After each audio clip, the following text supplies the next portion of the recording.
Chapter 3486. Not good.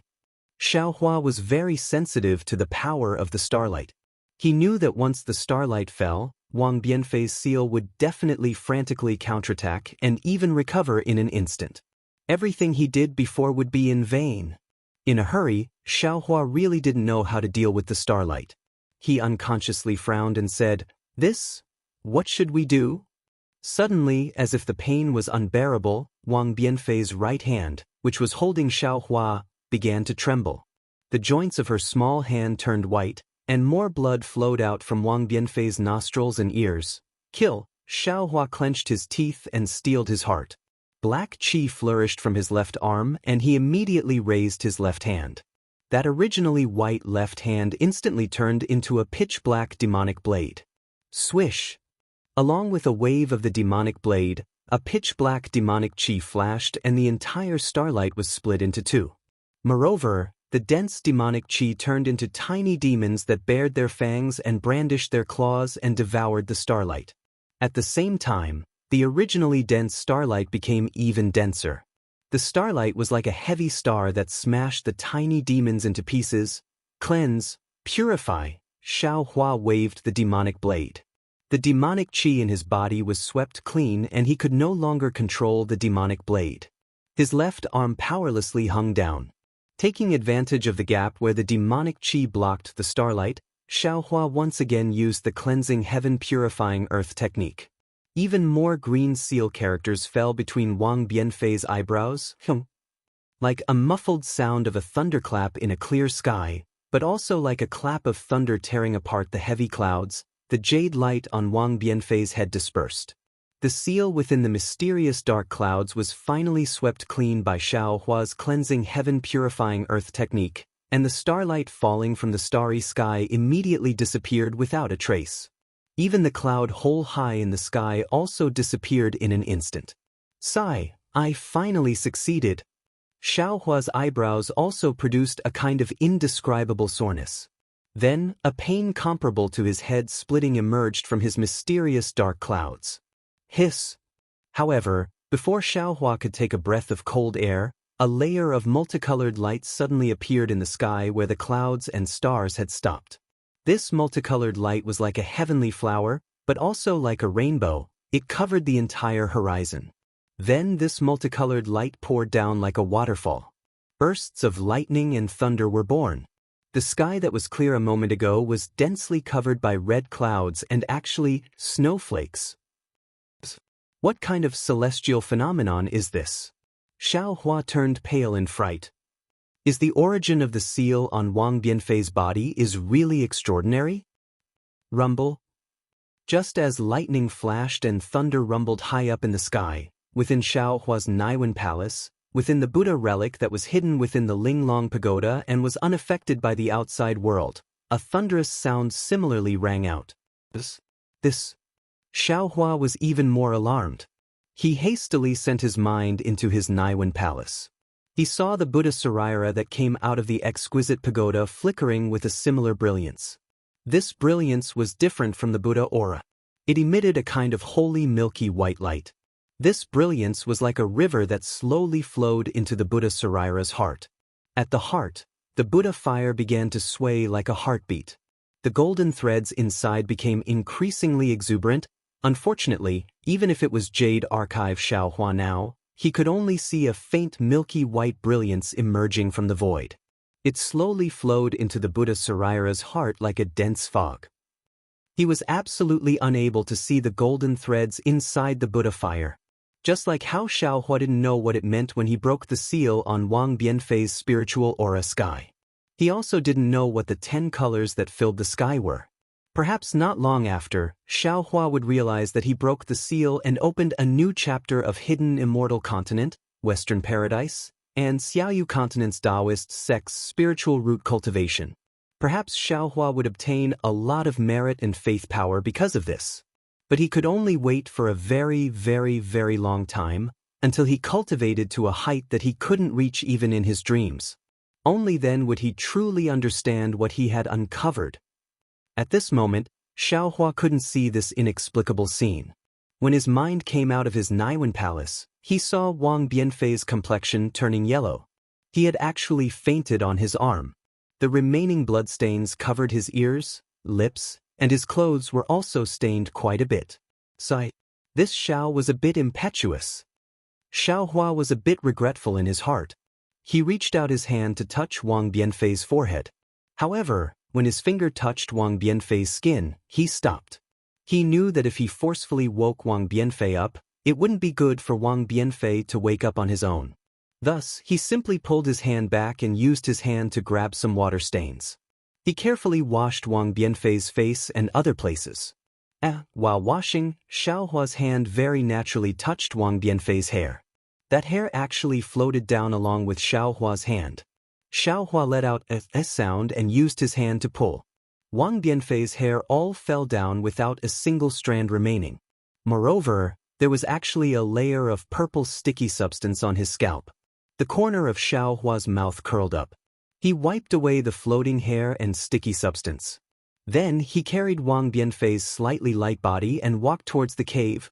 Wang Bianfei slept for 3 days and 3 nights. When he woke up, it was already noon. Xiaohua was sitting cross-legged on a mountain peak with his eyes closed in meditation. Wang Bianfei's head was bald. It looked like he was truly Xiaohua's master and disciple. However, there was a kind of joy on his face. He walked behind Xiaohua and quietly stood there, not daring to make a sound. Bianfei, Xiaohua didn't open his eyes and said in a low voice, "How do you feel now? Or is there something wrong?" Reporting to Master. Wang Bianfei heard his master being so intimate. The joy on his face became even stronger. He said respectfully, "This disciple feels like he suddenly understood a lot. Everything in the world has a kind of feeling of seeing through everything." Or it could be said that previously, this disciple's heart was like being covered in lard. Master used a spell on this disciple's body and wiped away the lard. This disciple feels incomparably refreshed. "That's good." Xiaohua's face was still calm. "You suffered a lot. It's naturally worth it to be able to benefit from it. Master, the fragrance of plum blossoms comes from the bitter cold. A treasured sword's edge is sharpened." This disciple didn't study much, but this disciple still understands this kind of shallow logic. Wang Bianfei said with a smile, "Sit down. Try to see if you can sense the spiritual energy of heaven and earth." With a wave of his hand, Xiaohua swept away a large area of gravel, revealing a clean area. Thank you, Master." Wang Bianfei knew that his master doted on him. He jumped to that clean area and sat down cross-legged. In just a moment, his little face revealed a pleasant surprise. He shouted, "Master, you're really godly. This disciple can sense the spiritual energy of heaven and earth." "Great." Xiaohua clapped his hands and smiled. He looked at the horizon and said, "Spiritual roots, spiritual roots. So this lost soul is the root of cultivation.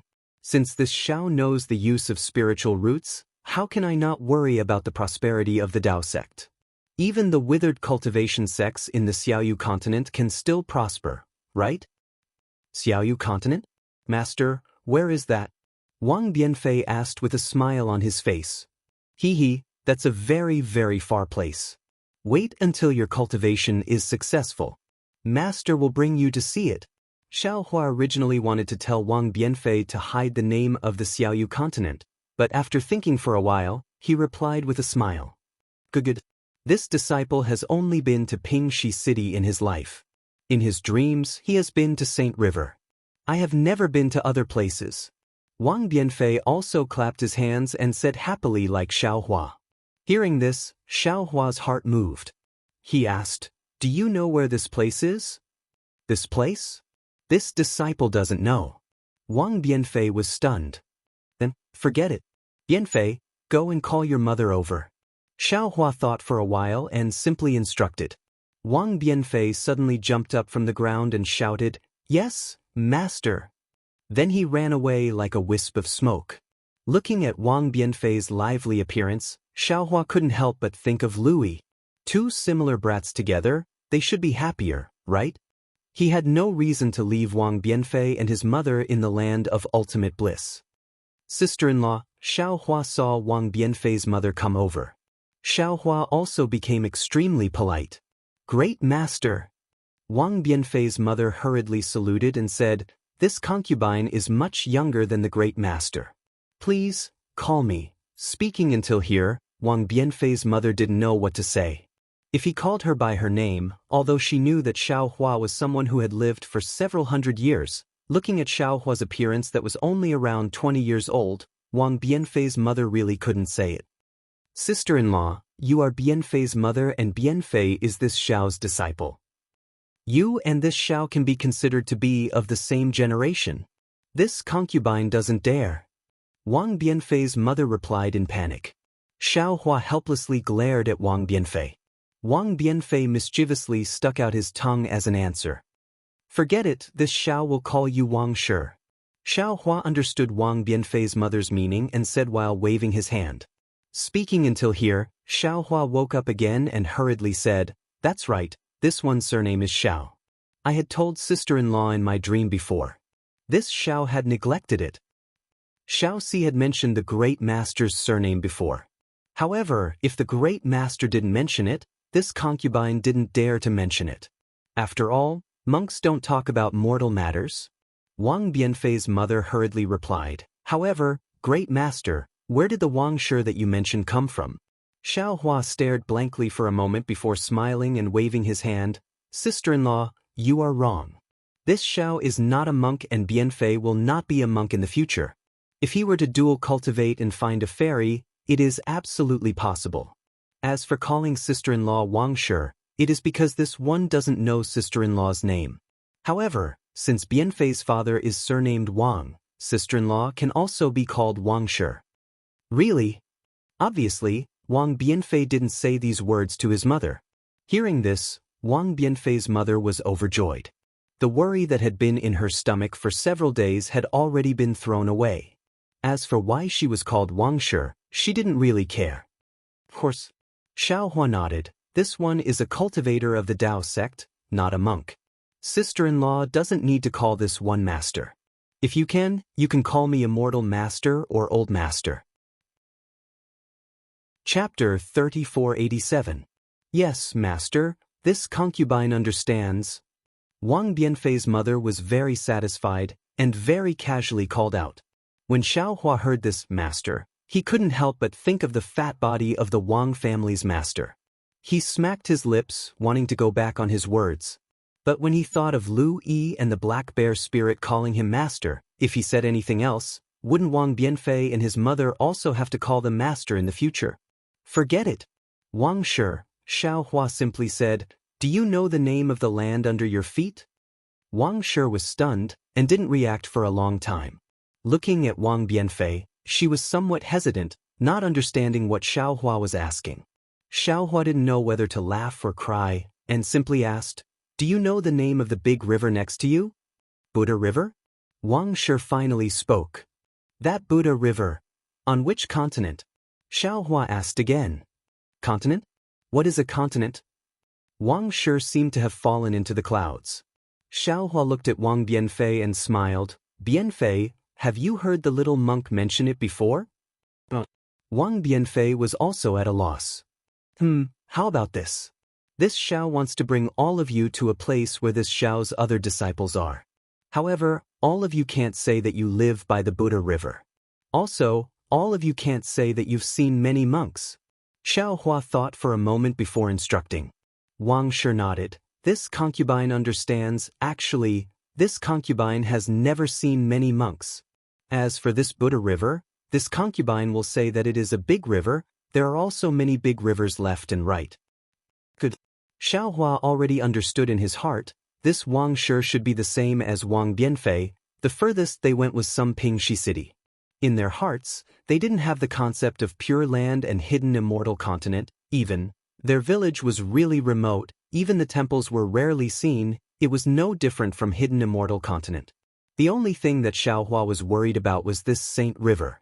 Whether it was the Buddha River or the Saint River, this name would make people associate it with paradise. Wang Bianfei's origin was nothing to Lu Yi and the others, but Xiaohua faintly felt that his Buddha Saraira, his identity as the future Buddha Lord, and even the Buddha fruit of Guan Yin Bodhisattva should be separated from his identity as the successor of the Tao sect. It was best to hide the fact that he came to the Western paradise through the space vein. Therefore, Xiaohua initially did not plan to bring Wang Bianfei back to the hidden immortal continent. However, after thinking about it, Wang Bianfei and his mother were orphans and widows. Although they were not eye-catching in the Western paradise, Wang Bianfei had cultivated Tao techniques after all. If something happened to him, wouldn't it be his fault? Finally, Xiaohua decided to bring them back to the hidden immortal continent. However, after instructing Wang Bianfei and Wang Shi for a while, Xiaohua felt that something was wrong, but he couldn't remember what it was. All right, Bianfei, Wang Shi, this Xiao will bring you along. However, during this period, you have to have a good sleep. When you wake up, you will go to a new place. There, you don't have to worry about being bullied by others. Moreover, Bianfei, you will also have senior brothers to cultivate with. Xiaohua first asked Wang Shi about the direction of Pingxi City, then said to Wang Bianfei and Wang Shi, "Thank you, master." When Wang Shi heard that Xiaohua only had 3 days, she was also worried. After marrying to this village, she had never left. She really didn't know how to live after leaving her hometown. Now that she heard that Xiaohua was going to bring them along, she was so happy that she almost knelt down and kowtowed. "Ayo." Hearing Wang Shi's grateful voice, Xiaohua suddenly understood that he had overlooked a point. That was, the language of the Western paradise was completely different from the language of the hidden immortal continent. When Wang Bianfei and Wang Shi arrived at the hidden immortal continent, as long as they opened their mouth, they would definitely be exposed. However, if Wang Bianfei and Wang Shi were to start learning the language of the hidden immortal continent now, Xiaohua felt that he wouldn't have such good patience. Moreover, he also didn't know how long it would take for Wang Shi to learn it.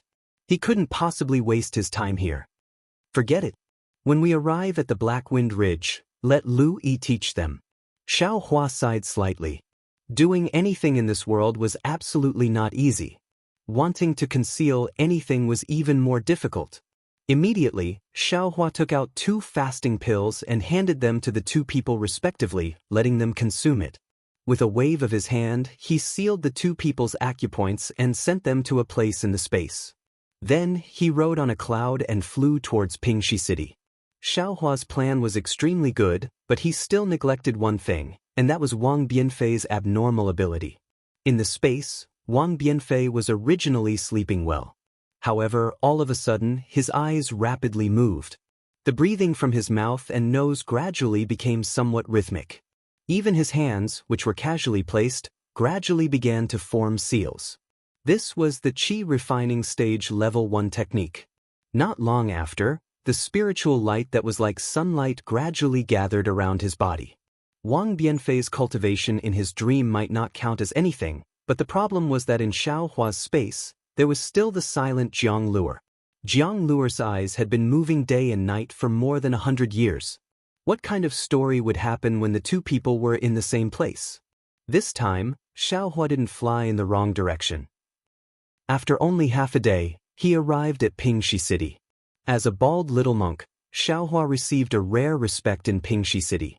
Not only were there people attentively giving alms, there were also kind benefactors who took the initiative to bring Xiaohua to the east of the city to look for the not-too-famous Jietai Temple. However, when he arrived at Jietai Temple, Xiaohua was in a bit of a predicament. The reception monk at the gate wanted to see Xiaohua's identity certificate, but where did Xiaohua have it? The reception monk's face was indifferent, even colder than the people of the secular world. He waved his hand and only said that without an identity certificate, he wasn't allowed to stay on the list, and he wasn't allowed to eat vegetarian food. If he wanted to eat, he could only go outside to beg for alms. Xiaohua smiled. He smiled very happily. He really liked this reception monk who was straightforward enough. Only with this kind of person could the Taoist sect flourish. He couldn't wait to have more of this kind of people.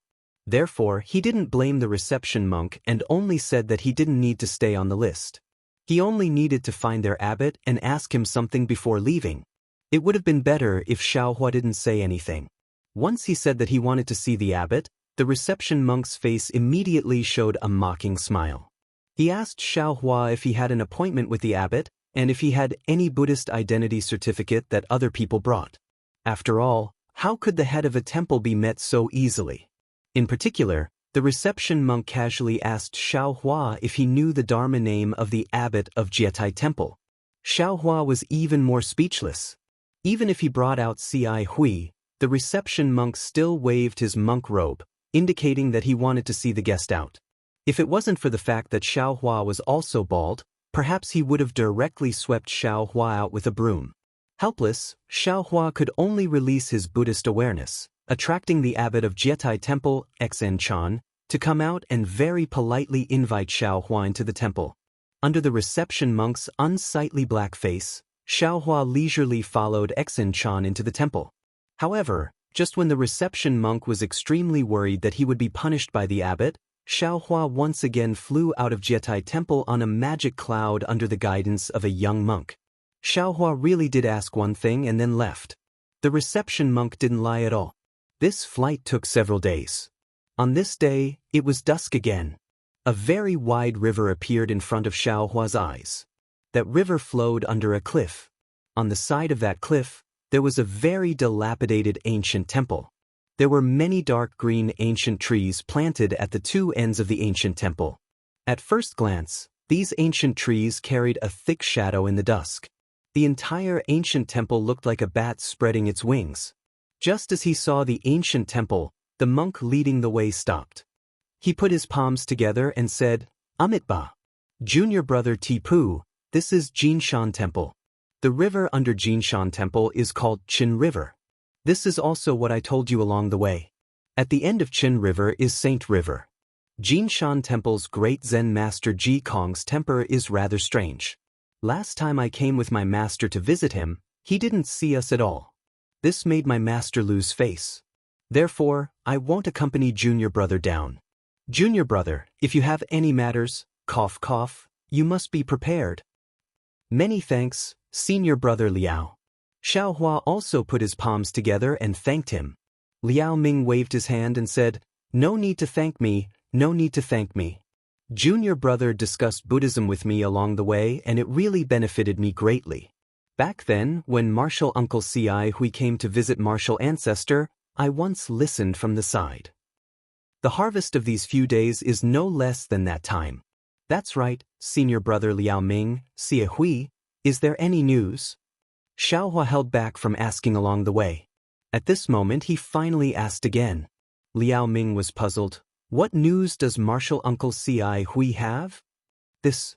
Xiao Hua thought for a moment and said, "I also don't know. I haven't seen Ci Hui since I parted ways with him. Also, I want to ask again. If there is a senior in the Pure Land who has attained Bodhisattva Buddha fruit, how would we know?" Attaining Bodhisattva Buddha fruit? Junior brother isn't joking, right?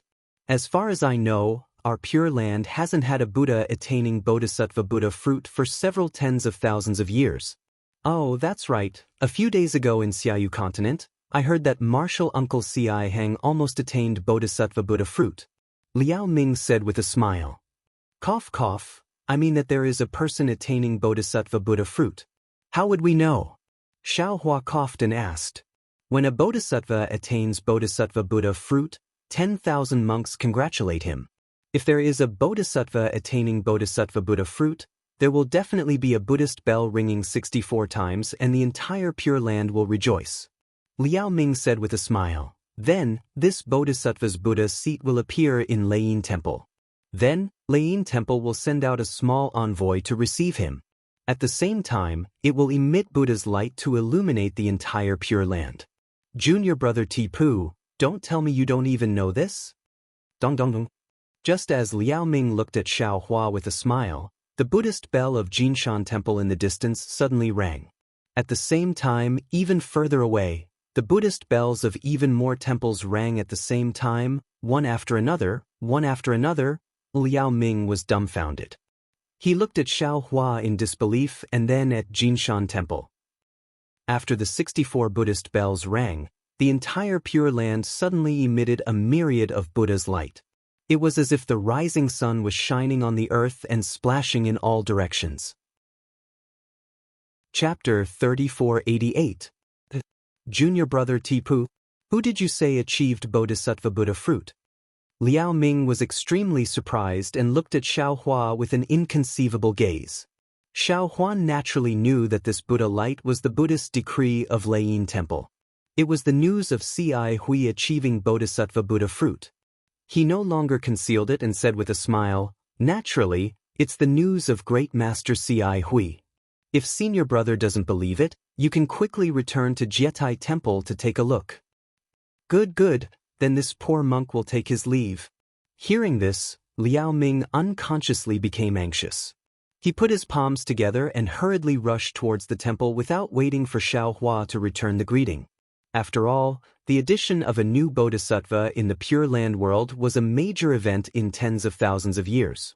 Not to mention the entire Pure Land world would celebrate, even every temple would organize a certain ceremony to celebrate.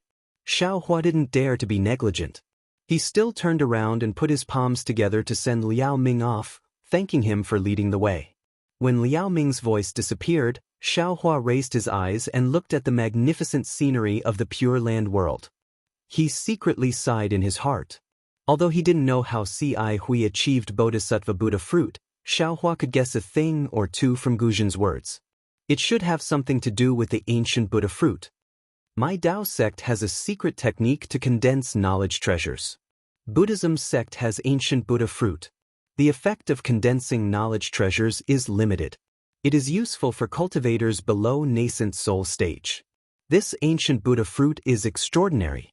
It can directly allow people to achieve Bodhisattva Buddha fruit. Xiao Hua stood in the air and thought to himself, "Moreover, little monk Si Hui. No, it should be Bodhisattva Nanwu Wisdom Bodhisattva Buddha fruit. Right now, he is only in the bright Buddha realm.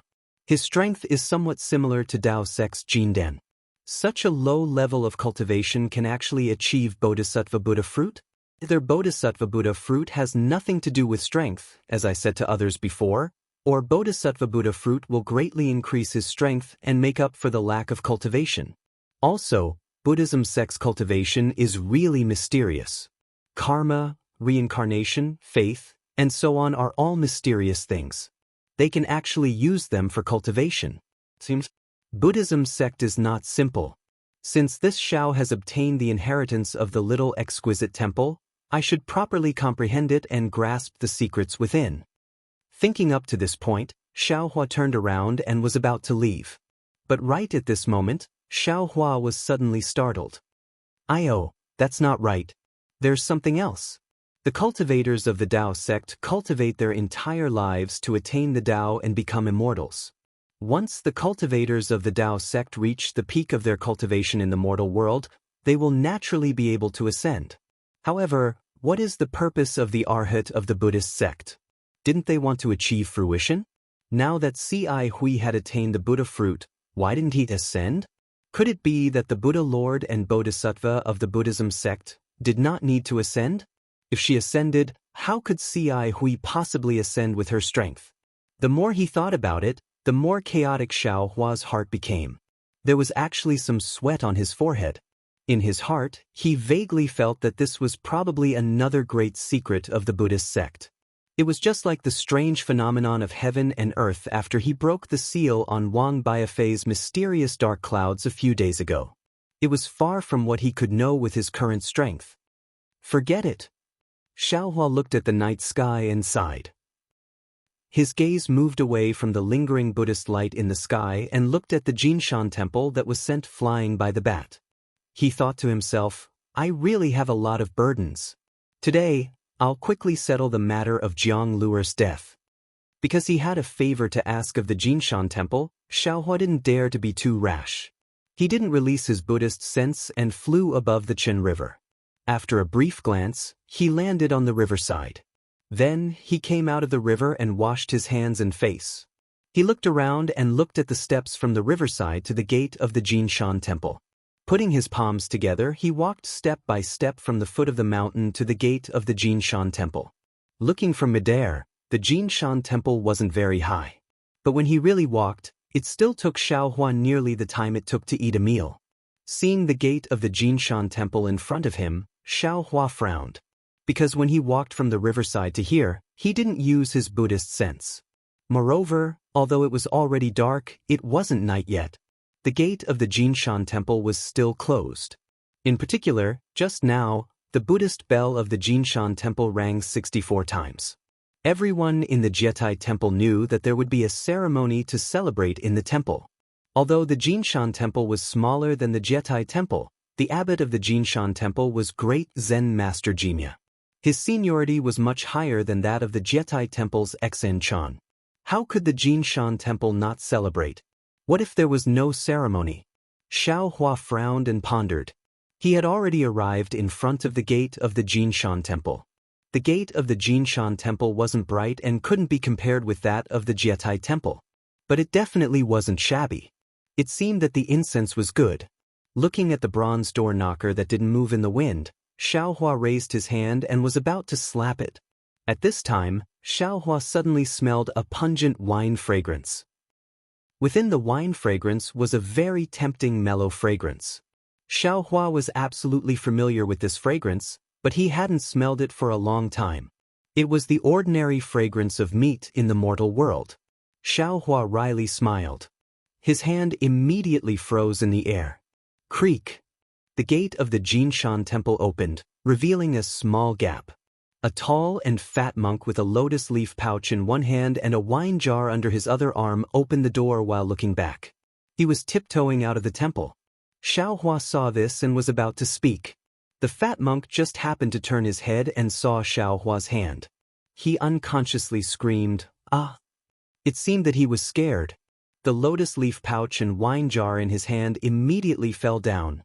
Seeing that the wine jar was about to shatter and the meat in the lotus leaf pouch fell into the dust, Xiao Hua helplessly waved his hand and the two landed smoothly on the ground.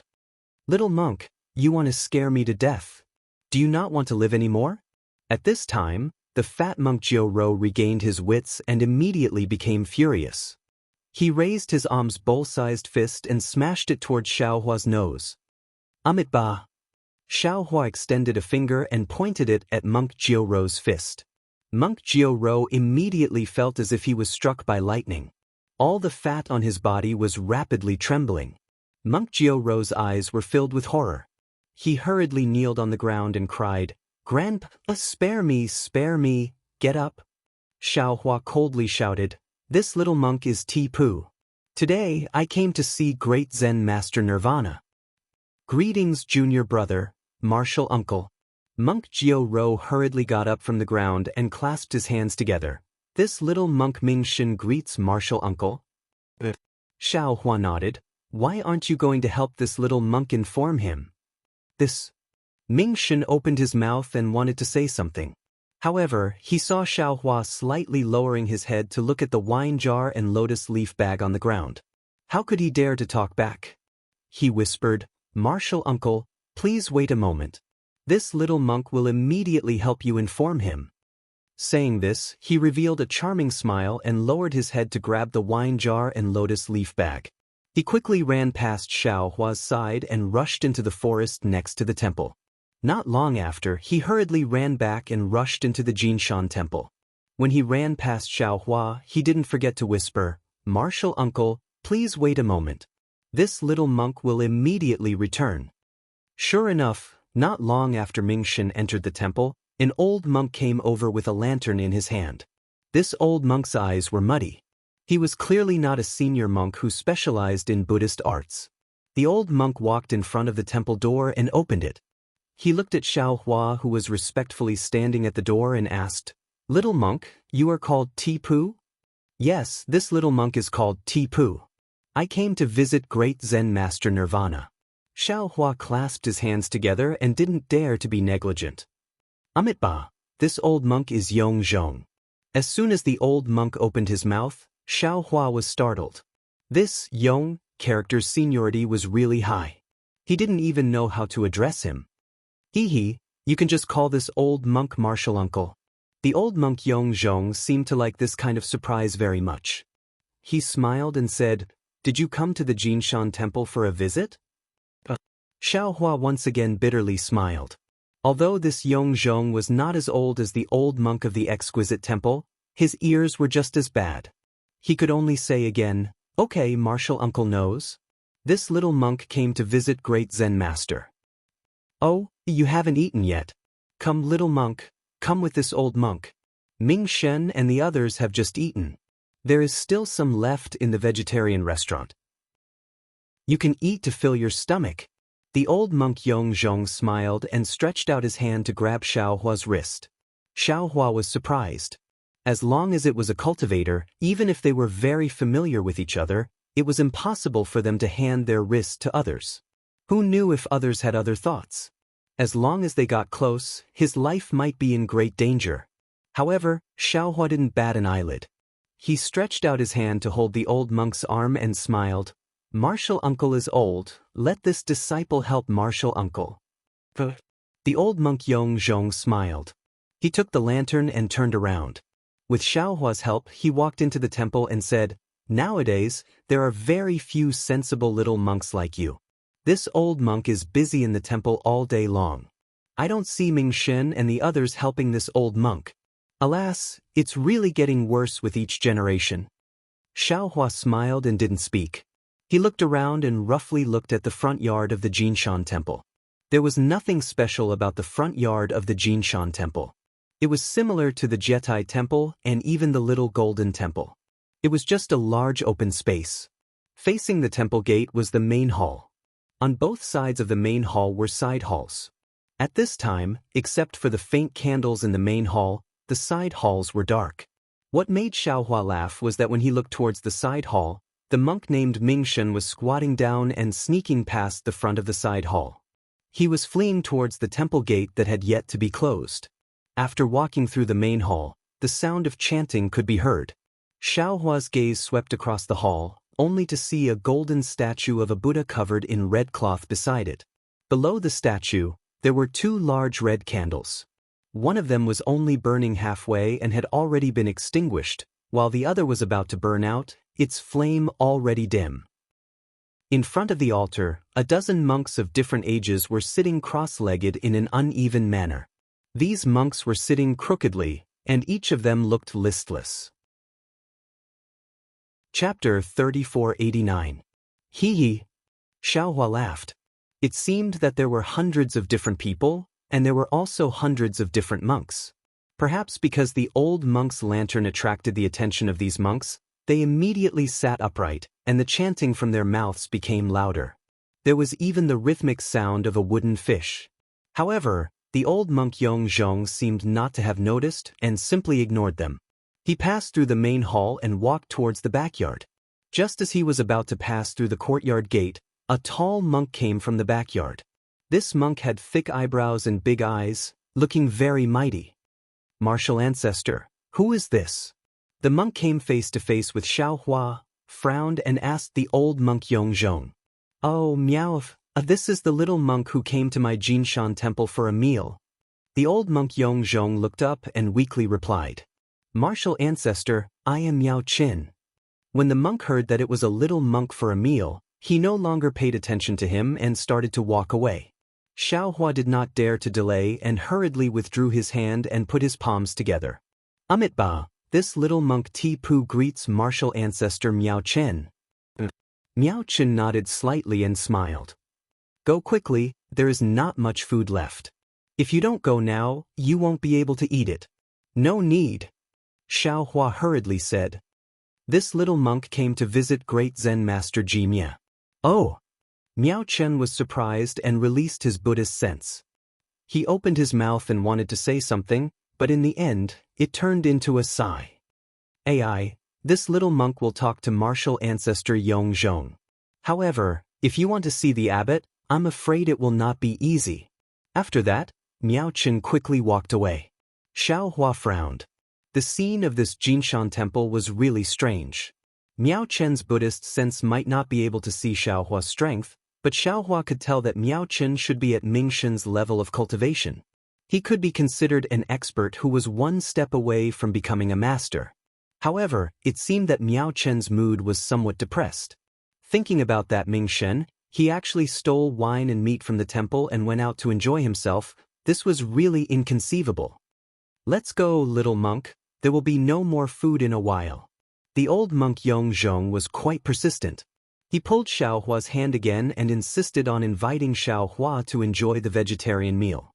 Fortunately, when Xiaohua followed the old monk to the backyard, the vegetarian meal in the Jinshan temple had already been finished by the monks, which made the old monk Yong Zhong really unhappy. He seemed to be very embarrassed to Xiaohua and insisted on inviting Xiaohua to his quiet room to drink tea. There were also a few hot-headed monks in Jinshan temple. They all had sincere and apologetic smiles on their faces, but there seemed to be a trace of worry in their smiles. When they arrived at the old monk Yong Zhong's simple meditation room, a quick-witted young monk also ran over from the kitchen.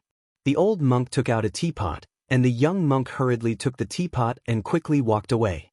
Xiaohua then said with a smile, "Martial uncle, there is no need to be so polite. I just have some matters to discuss with the great Zen master." Great Zen master? At this time, the old monk Yong Zhong finally understood. He opened his turbid eyes and looked up and down at Xiaohua.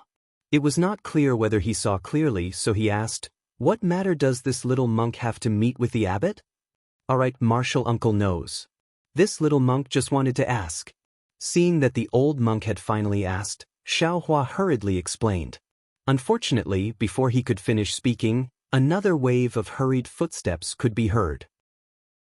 A slightly hoarse voice shouted, "Martial ancestor, martial ancestor." Following this voice, Miao Chen pushed the door and rushed in. Xiaohua did not dare to be negligent and hurriedly got up. The old monk glanced at Miao Chen and asked curiously, "Miao Chen, didn't you go to the evening class? Why did you come to this old monk's place?" "Martial uncle, I am Miao Fa." Miao Fa, who looked exactly the same as Miao Chen, plopped down on the praying mat that Xiaohua was sitting on before. He grinned, then pointed at the praying mat not far away and said to Xiaohua, "Little monk, go over there and sit." "Oh, Miao Fa, now is the time for the evening class. Why didn't you go to the temple for the evening class? Why did you come to this old monk's place?" the old monk asked in a low voice. Xiaohua looked at this seemingly reckless monk and did not say anything. He walked to the praying mat not far away and sat down, looking at the two with a smile. That monk by the name of Miao Chen ignored Xiaohua. He was in a hurry, moreover, with a mysterious expression, he lowered his voice and asked urgently, "Grandmaster, that bodhisattva who achieved fruition just now, which temple is he from?" "Attained enlightenment?" Although the old monk Yong Zhong was hard of hearing, he heard the two words, "attained enlightenment," clearly. His wrinkled face immediately showed bitterness, and he shook his head. How would this old monk know? "Martial uncle, the entire Pure Land is boiling. The Buddhist bell in every temple has rung 64 times. This disciple heard it on the way, so I hurriedly rushed back. How could you send this disciple away with just a few words?" Miao Chen was somewhat anxious. "Miao Chen, if you want to know, you can ask the abbot." The Buddhist edict of Leiyin Temple was received by the abbot. The old monk Yong Zhong said with a smile. The abbot was preaching in the main hall. When he heard the Buddhist bell ringing in the temple, his face changed greatly. Before the 64 bell rings ended, he stood up and walked to the front of the main hall without saying a word. He looked at the flowing Buddhist light in the sky, sighed, and went to the meditation room. The Buddhist edict of Leiyin Temple was received by the abbot when he was halfway there. The abbot didn't even look at it. Now he is still in seclusion. How can this old monk tell you? How about this old monk go to the meditation room and ask the abbot to take out the Buddhist edict? Hearing this, Miao Chen hurriedly shrank his neck. The excitement on his face had long disappeared. He stretched out his hand and hurriedly waved it with a smile. "Martial uncle, this disciple just wants to know which senior attained the rare bodhisattva Buddhist fruit. It doesn't matter whether I know or not. How dare I disturb the abbot's meditation?" Miao Chen looked at Xiaohua and asked, "Little monk, come to Jinshan Temple. Unfortunately, you came at the wrong time." While they were talking, the little monk who had just gone out to make tea came back. He carefully made tea for the 3 monks and respectfully stood beside the old monk Yong Zhong, waiting for instructions. After finishing the evening class, rest early. These few days, focus your mind and don't make any mistakes. Yong Zhong looked at the little monk and said with a smile. The little monk's face was filled with sorrow. he whispered, "Martial uncle, if this disciple accidentally makes any mistakes, you must bear with it. And this old monk knows. Go." The old monk Yong Zhong nodded. Only then did the little monk respectfully leave the meditation room. Although Xiaohua didn't know the inside story, after listening to the old monk Yong Zhong's words and Miao Chen's expression, he had already guessed the matter. Attaining the fruit was the goal of all the eminent monks in the Pure Land world. Seeing that someone had taken a step ahead of them, others inevitably felt some envy and jealousy in their hearts. However, Xiaohua pretended not to know and said with a smile, "This little monk didn't come here to register. I just wanted to ask Great Zen Master Ji Mie something. This little monk doesn't understand why it's unlucky." Miao Chen rolled his eyes. "Unlucky is unlucky. What's there to say?" With that, Miao Chen picked up the teacup. He didn't dare to check whether the tea inside was hot or not. He opened his mouth and swallowed it. "Little monk, why are you looking for my abbot?" The old monk Yong Zhong finally asked. Xiaohua hurriedly said, "This little monk wants to ask, how did Great Zen Master Ji Mie get out of the Nirvana realm? Pooh." Miao Chen originally wanted to swallow the tea, but after hearing Xiaohua's words, he spat it out all at once. It covered Xiaohua's bald head. He said in astonishment, "What? You want to ask Abbot about the Nirvana realm?" After saying that, Miao Chen came to his senses and hurriedly apologized. "Oh, I'm sorry, little monk." Speaking to hear, Miao Chen's eyes lit up. He saw that the tea that was spat on Xiaohua's head rolled over and turned into a sparkling water ball that spun in the air. Amit Ba, this poor monk has been disrespectful. Only now did Miao Chen realize that Xiaohua's cultivation was not ordinary. He hurriedly put his palms together and said. Xiaohua flung his monk robe and sent the water ball out of the meditation room. He said with a smile, "It's okay. You and I are both Buddhist disciples. How can there be any disrespect?" Miao Chen smiled and asked curiously, "I wonder what is junior brother's Dharma name?" Which senior asked junior brother to come and see my abbot. "Do you have any letters or Buddhist documents?" This little monk is Tipu. It was Green Lotus Temple's senior brother C.I. Hui who recommended this little monk to find great Zen Master Ji Mie. Xiaohua didn't hide it and said, originally senior brother C.I. Hui wanted to come with this little monk, but senior brother C.I. Hui had some important matters to attend to and couldn't come. This little monk came in a hurry and didn't bring any letters. Strange. Miao Chen was very puzzled. He looked up and down at Xiaohua and said, "This little monk Si Hui, this poor monk has seen him before. Abbot also admires him." That year, the two of them debated Buddhism for several days. He also has a good understanding of my abbot. He should know that my abbot is most afraid of people mentioning great Zen master. How could he recommend you to Jinshan Temple? The one who recommended Xiaohua to Jinshan Temple was naturally Great Snow Mountain's Master Qing Chen. However, Master Qing Chen had already passed away. Moreover, Master Qing Chen's death was greatly related to the West Ci. Even if you beat Xiaohua to death, Xiaohua wouldn't mention it. Strange, Great Zen Master Ji Mie's Dharma name is Great Zen Master Ji Mie. Why is it taboo to talk about Great Zen Master Ji Mie? Xiaohua intentionally or unintentionally led the topic to Great Zen Master Ji Mie. Miao Chen shrugged and replied, "This poor monk doesn't know. If junior brother wants to ask, you can ask martial ancestor Yong Zhong." It's a long story. The old monk Yong Zhong shook his head slightly. He picked up the teacup and sipped it. After a while, he said, "Little monk, if you want to know more about Great Zen Master Ji Mie, you should call C.I. Hui over.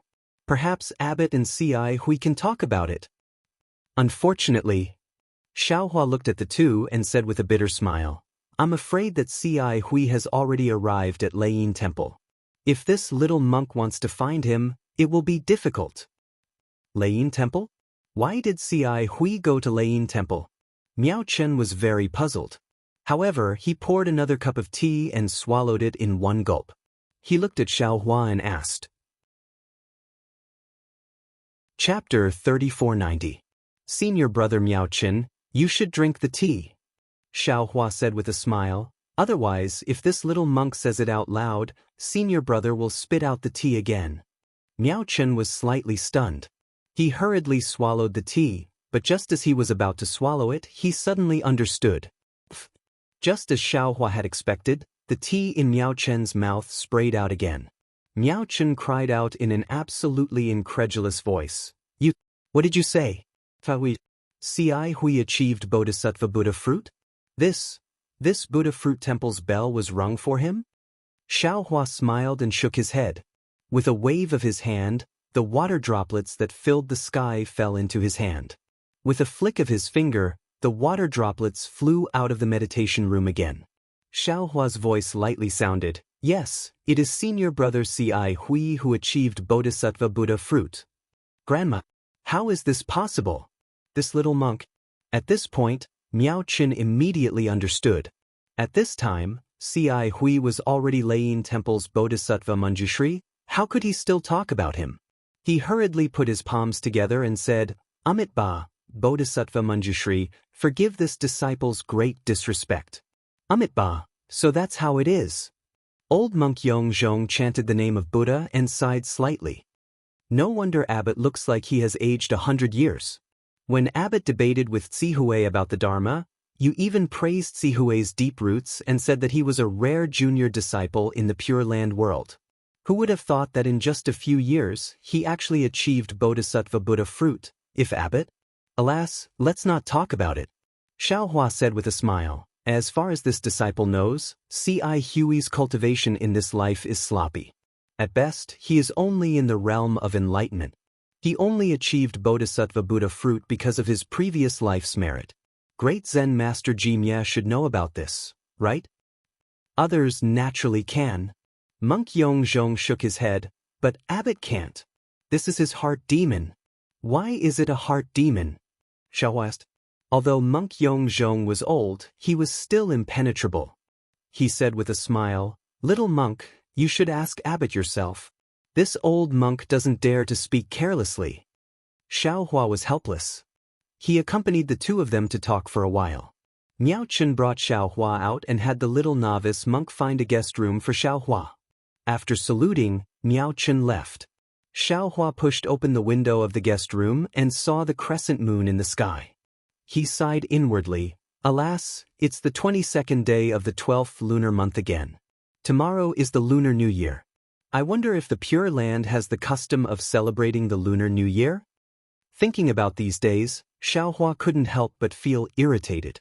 Now that he had left the Black Wind Ridge for so long, he wondered how the Black Bear Spirit, Lu Yi, and the others were doing. Fortunately, they had set up the capital star formation at Black Wind Ridge before they left. Otherwise, Xiaohua really didn't know how they would deal with unexpected accidents. "I have to hurry back." If he didn't seize the opportunity to return to the Dawn Rain continent before the spatial meridian completely collapsed, then he would have to cross the Eastern Sea and Southern Sea to return. That would take a long time, and the outcome would be difficult to predict. Even if the Black Wind Ridge had the capital star formation, I'm afraid it wouldn't be able to withstand the crazy attack of the Copper Pillar State. Xiaohua thought and was about to release his Buddhist sense. However, just as his Buddhist sense swept through the main hall, Xiaohua hesitated again. Great Zen Master Nirvana was the only senior monk he knew who could come out of the Nirvana realm. He could only rely on Great Zen Master Nirvana to awaken Jianglu. He absolutely couldn't offend him. Forget it. Let's wait for 2 more days and see how the situation is. However, things were beyond Xiaohua's expectations. For 3 consecutive days, he didn't see the shadow of Great Zen Master Nirvana at all. The monks in the entire temple were trembling with fear. All of them were absent-minded and panicked. They seemed to be slacking in their morning and evening classes. Except for the old monk Yongzhong who came to see Xiaohua from time to time, the others didn't seem to know that a lone monk had come to the temple. This kind of mood was contagious. Even the good men and women who came to the temple to offer incense and alms could feel it. After kowtowing and burning incense, they hurriedly left, not daring to stay in the Jinshan temple for a moment longer. Xiaohua now knew where Great Zen Master Nirvana's meditation room was. The door of the meditation room was tightly shut. Xiaohua wanted to go up and knock on the door several times, or use his Buddhist sense to explore, but he restrained himself. On the 5th day, Before dawn, Xiaohua, who was sitting cross-legged in meditation, heard a clamor outside the door. When Xiaohua opened the door, he saw the monks of the Jinshan temple. They were all wearing thin monk robes and holding huge buckets with sharp bottoms. These monks were lined up with solemn faces. One by one, they ran through the corridor, across the open space in front of the main hall, and out of the temple gate. After a long time, these monks raised their hands flat. The huge buckets were filled with river water. They quickly returned and lined up to the back mountain of the Jinshan temple. The back mountain was a large vegetable field. These monks ran to the vegetable field and stopped in front of it. At the entrance of the vegetable field stood an old monk who, although tall, was extremely skinny, almost like a bag of bones. The old monk held a monk's staff in his hand. It was as thick as a duck's egg and several feet long. The monk stopped in front of the old monk. The old monk's eyes were like lightning. He swept the wooden buckets in the monk's hands. If the water in the wooden buckets was not enough, he waved his hand. The monk's face immediately became joyful. He ran to one side of the vegetable field and poured the water in the buckets there. Then he entered the Jinshan temple from another side. If the water in the buckets was not enough, the old monk would not be polite and hit the monk with the monk's staff. Pa! The sound was very ear-piercing. The monk who was hit grimaced in pain. Then he poured the water in the buckets to the side and returned to the Jinshan temple. They should be going down the mountain to fetch water. After watching for a while, Xiaohua was speechless. There were many monks fetching water. It seemed that other than the old monk Zhong, even Miao Fa and Miao Chen, who were at the bright body realm, were obediently fetching water with buckets. They were all very well behaved. Moreover, Xiaohua could clearly see that either Miao Chen or Miao Fa had been hit by the old monk's staff. It was so painful that the corners of their mouths were crooked. Who are you? Xiaohua had been watching for a long time. The old monk naturally noticed. He coldly swept his gaze and scolded. Xiaohua frowned.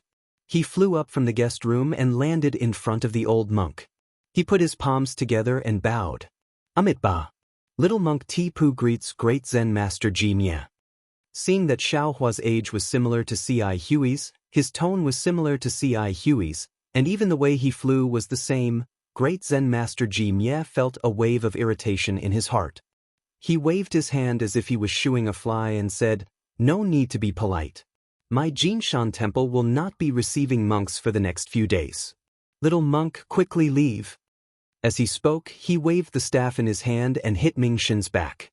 Ming Shen's figure staggered, and the water in the wooden bucket spilled out. Great Zen Master Ji Mia scolded, "Damn it. You only know how to steal wine and eat meat. Where did your meat go? Why are you so weak?" This disciple. Ming Shen's face was deathly pale. He mumbled a few words but didn't dare to say more. Quickly scram. If you don't fetch 200 buckets today, you are not allowed to eat.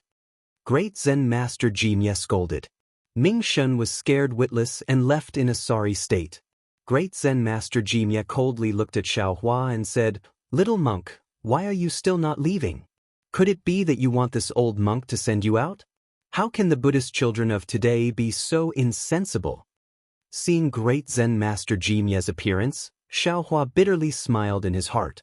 He finally understood why Great Snow Mountain's Master Qingchen insisted on bringing him here that day, and even why Jietai Temple's Master Ming turned around when he saw Jinshan Temple in front of him.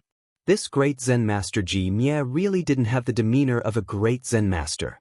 He was really a boring great Zen master. However, Xiaohua still suppressed his displeasure. He respectfully bowed and said, "This little monk, Tipu, encountered something related to nirvana while chanting Buddhist scriptures. My heart was very puzzled. I heard that Jinshan Temple has a great Zen master named Nirvana. I was secretly delighted and specially came to your esteemed temple to ask great Zen master about the cause and effect of nirvana." Great Zen master Ji Mia sneered. His eyebrows twitched a few times for no reason. He was not moved by Xiaohua's modesty at all and said, "Just because you are named Nirvana, you can comprehend nirvana? Your name is Tipu. Could it be that you are Bodhi? As the name implies, it is the doings of Confucian cultivators. Our Buddhist children are chanting Buddhist scriptures with the spirit in their hearts. How can someone like you, who is chanting Buddhist scriptures with your naked eyes, be worthy of talking about nirvana? You should obediently go back and properly chant Buddhist scriptures. It won't be too late to come to my Jinshan temple after you understand one or two things. Xiaohua was angry. His expression changed and said, "This little monk originally heard that Jinshan Temple's great Zen master Jimye's Buddhist teachings were profound and his Buddhist techniques were divine. That's why this little monk came from afar to ask for guidance. But I didn't expect that great Zen master was actually like this. This little monk is truly disappointed. Little monk, what do you think a great Zen master should be like? Is it amiable? Or is it approachable? Is it open-minded like a valley? Or is it open-minded like the world?" Great Zen master Jimye laughed loudly. "So what if this old monk punished these disciples? They are bitterly burdened by their own bodies. They are unable to cleanse their minds and wholeheartedly follow Buddha. They have always been worried about their lives. This old monk only wanted to let them know that everything in this world is a burden. This old monk's punishment is a burden. This old monk's reward is also a burden. Watering the ground is tiring, carrying water is also tiring. Only by attaining fruit and engraving the name of Buddha in Leiyin Temple can they be free. The so-called Bodhi tree originally has no tree, the mirror also has no platform. Originally there was nothing, where did the dust come from?" Xiaohua sneered, "But cultivation is not necessarily restricted to form. Perhaps it is wine and meat in the mouth, but there is no Buddha in the heart. Or perhaps it is saying Amitabha Buddha while holding a blood blade in the hand. Great Zen Master, which one is following Buddha?" This little monk really didn't expect that great Zen Master would actually fall into such a low position. You can only have your body like a Bodhi tree, your heart like a mirror, constantly wiping it and not letting the dust come from it. Insolent little monk. Great Zen Master Jimye was somewhat embarrassed and angry. "I don't know where you learned a few words of debate from, but you came to debate Buddhist teachings with this old monk. Just what are your intentions? If you want to become famous at such a young age, you have come to the wrong place." Chapter 3491. Xiaohua raised his head and laughed loudly. He pointed his finger and said, "If this little monk wants to become famous, why don't I go find Xie Hui? He has just attained the Buddha fruit of Manjushri Bodhisattva, wouldn't he be more useful than you? Besides, great Zen Master, humans are humans. You and I are only Buddha, not Bodhisattvas. It's nothing to be envious and jealous. If you don't even dare to express the jealousy in your heart, how can you throw away your own skin? How can you attain Buddha fruit? Don't you admit that you are so anxious because you heard the news of Xie Hui attaining Buddha fruit? Perhaps your heart has already been bedeviled, but you still feel that you..." At this moment, Xiaohua decided to use a plan to provoke him. Although he didn't say that he knew that great Zen Master Nirvana had experienced nirvana before, these few short sentences were very heartbreaking. It was as if a small knife had dug out great Zen Master Nirvana's heart. The monks of Jinshan Temple who were stunned at the sight now had even more fear on their faces.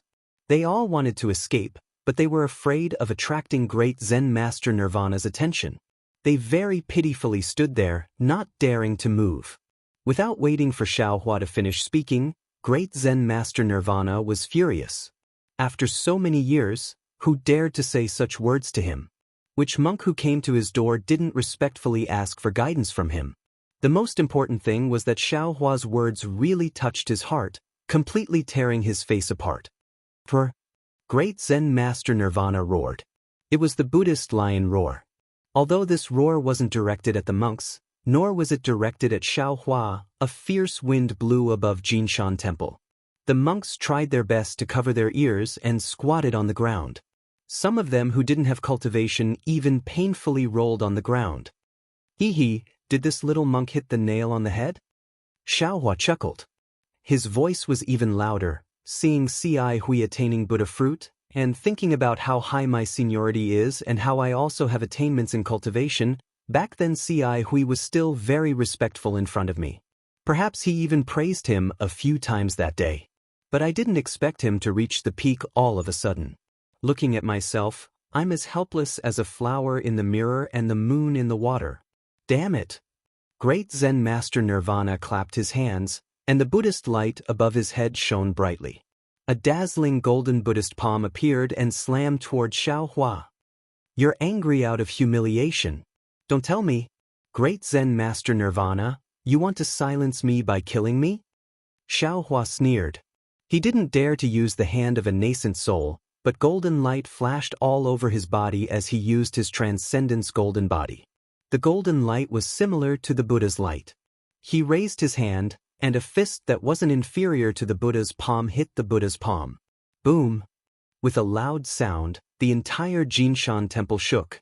Xiao Hua's golden body was actually hit by the Nirvana Buddha palm, and he almost stepped on the main hall of the Jinshan temple. Xiao Hua didn't dare to be negligent.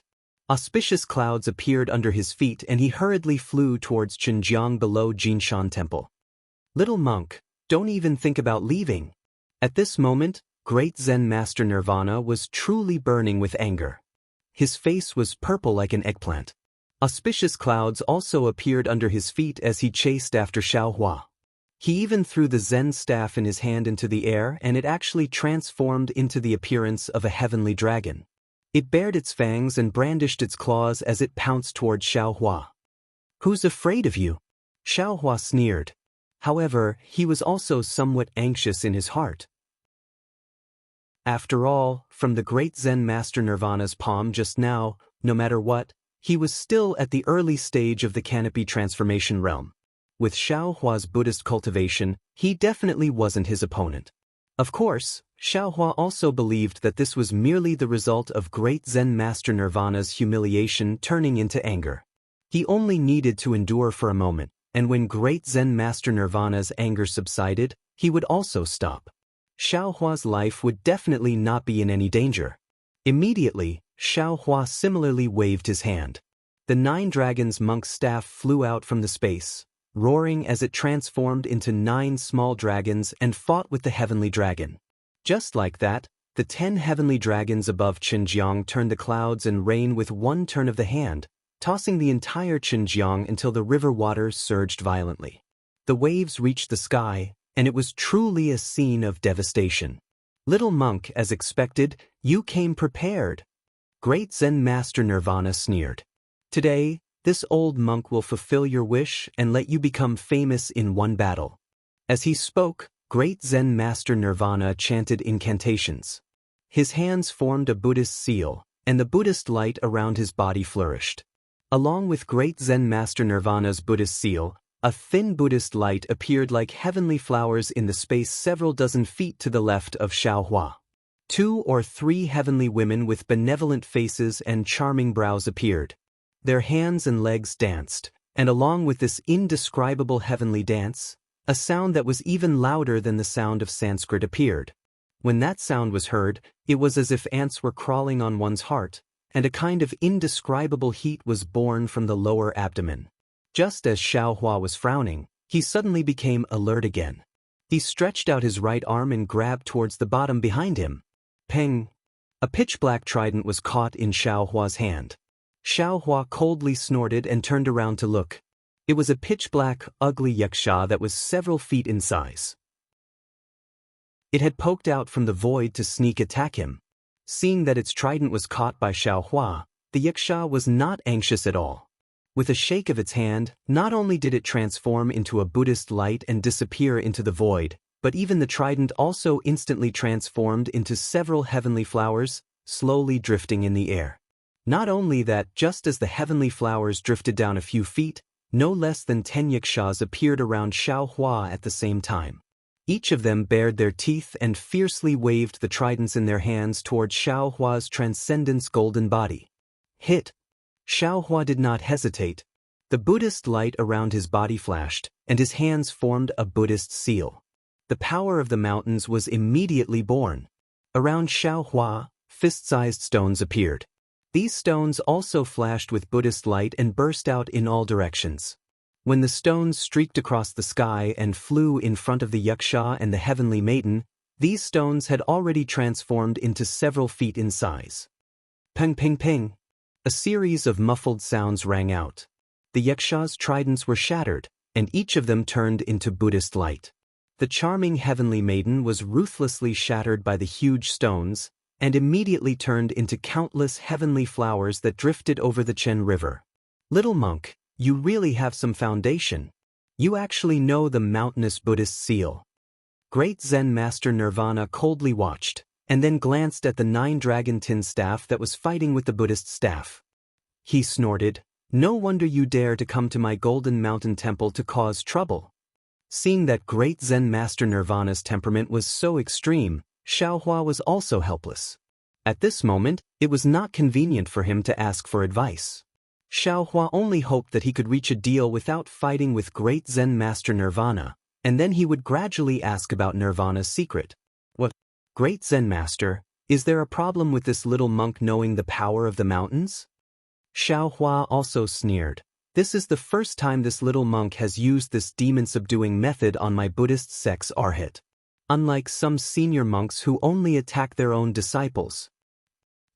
This old monk would believe such funny words? Great Zen Master Nirvana laughed loudly. Since you have the heart, then this old monk will not be polite. You have to be careful, this old monk's power of karma. Sometimes this old monk can't control it. The power of karma? Xiaohua was slightly stunned, and did not dare to be negligent. He hurriedly formed hand seals again. He had already comprehended the power of the mountains quite well, and now he had already entered the second layer. However, he had not truly comprehended the power of karma. Hearing that great Zen Master Nirvana actually knew the power of karma, and what he used just now, Xiaohua's heart immediately became vigilant. He did not know what the second layer of karma was. Amitabha Buddha, Amitabha Buddha, Amitabha Buddha. Suddenly, great Zen Master Nirvana's body chanted Buddhist names one after another. Then, great Zen Master Nirvana's body also uncontrollably swelled up. Moreover, as his body swelled up, another head grew out from great Zen Master Nirvana's back, and under this head, 2 more hand seals grew out. Xiaohua was greatly stunned. Looking at great Zen Master Nirvana's strange 2-headed and 4-armed body, an indescribable feeling of absurdity arose in his heart. That's right, in Xiaohua's impression, this should be the demon statue of the blood-dripping paradise. How could the Buddhist sect's demon-subduing methods be like this? However, before Xiaohua could come to his senses, he saw the surrounding temperature plummet. Previously, within the heavenly flowers, red spikes suddenly grew out. These spikes grew increasingly and swallowed the entire heavenly flowers. Those spikes rapidly spread, instantly covering the entire sky. Moreover, as they spread, the spikes slowly turned into the shape of a lotus. In particular, the red color of the entire sky looked similar to a huge lotus. At the same time, an incomparable palpitating feeling arose in Xiaohua's heart. Red lotus karmic fire? Xiaohua was greatly shocked. Naturally, Xiaohua had used this fire of karmic fire before.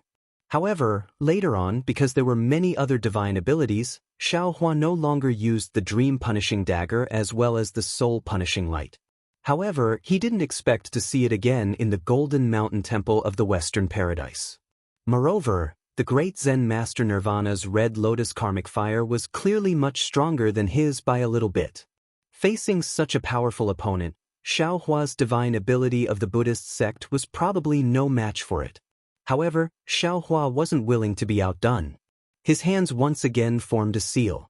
Layers of mountains flashed out from the Buddhist light. Like roaring earth dragons, they pounced towards the red lotus that hadn't yet formed. Unfortunately, although these mountains looked thick and the Buddhist light was also brilliant, upon contact with the red lotus karmic fire, they instantly turned into drops of golden liquid. This restriction flowed into the karmic fire and disappeared without a trace. It didn't cause any ripples at all. Xiaohua was helpless. He lowered his head and glanced at the lotus platform that didn't immediately close. He knew that this was the way out that the great Zen Master Nirvana left for him. Almost without thinking, he pulled himself out of the gap in the red lotus karmic fire. However, who would have thought that just as he escaped from the karmic fire, before he could withdraw his Dharma body, an enormous force pressed down on him. It was actually the force of mountains that Xiaohua was familiar with. Xiaohua was rather caught off guard. Moreover, he was originally flying downwards. With a loud plop, the golden body sank into the Qin River. At the same time, the 9-dragon staff also wailed and fell from the sky. It sank to the bottom of the river with Xiaohua. Chapter 3492. Haha. Great Zen Master Nirvana raised his head and laughed heartily. He shook his body and the golden Buddha statue slowly entered his body. The red lotus karmic fire above Qin River also disappeared into the void. He then looked at Qin River and said in a clear voice, "Little monk, don't tell me you're not trying to provoke me. Unfortunately, this old monk has seen this kind of trick many times. I won't let you do it again. This old monk has already given you a lot of face in today's battle. Since you're already famous, you can go now. Don't bother this old monk again. If you do, don't blame this old monk for being impolite." Then, great Zen Master Nirvana no longer looked at Qin River. He turned around and flew into Jinshan Temple. Damn it! Xiaohua put away the 9-dragon staff and Transcendence golden body. He used the water escape technique and flew out from the upper reaches of the Qin River. He landed on a mountain rock and cursed in his heart. He was at his wits' end again. His plan was clearly seen through by great Zen Master Nirvana. Moreover, he had offended him a lot with his words. Not to mention the difference in age, it was impossible for them to become friends without fighting. Even if he wanted to see him again, he wouldn't be willing. How could he ask him for help? There are really all kinds of people in this day and age. Xiaohua scratched his bald head. At this time, hair was gradually growing on top of his head. It was quite itchy. How can such an uncultured monk achieve fruition? If he can achieve fruition, then the Buddhist sect is really blind. Amitabha, Buddha, this little monk didn't mean to say that. Kacha! All of a sudden, heavenly thunder exploded above the Qin River. The sky, which was already somewhat gloomy, was now even darker. Bolts of heavenly thunder came without warning, and thunderbolts began to strike nearby. "It's raining, put away the clothes," Xiaohua said weakly. The rain gradually became heavier and the sky became darker. Xiaohua stood up and slowly walked in the rain. He went against Qin River. Countless thoughts flashed through his mind. For example, should he change his appearance and meet great Zen Master Nirvana again? Should he wait for a period of time and wait for great Zen Master Nirvana to be in a good mood? However, all these thoughts turned into ashes when they met great Zen Master Nirvana's strange temper. "Hey, isn't this the wine-meat monk called Mingxin?" While walking, Xiaohua saw a small cave in the distance. Unexpectedly, there was a trace of fiery light in the midst of the boundless rain. Xiaohua swept out with his Buddha sense and immediately saw it. However, when he saw everything inside, he really didn't know whether to laugh or cry. Mingxin carefully used his body to block the entrance of the cave.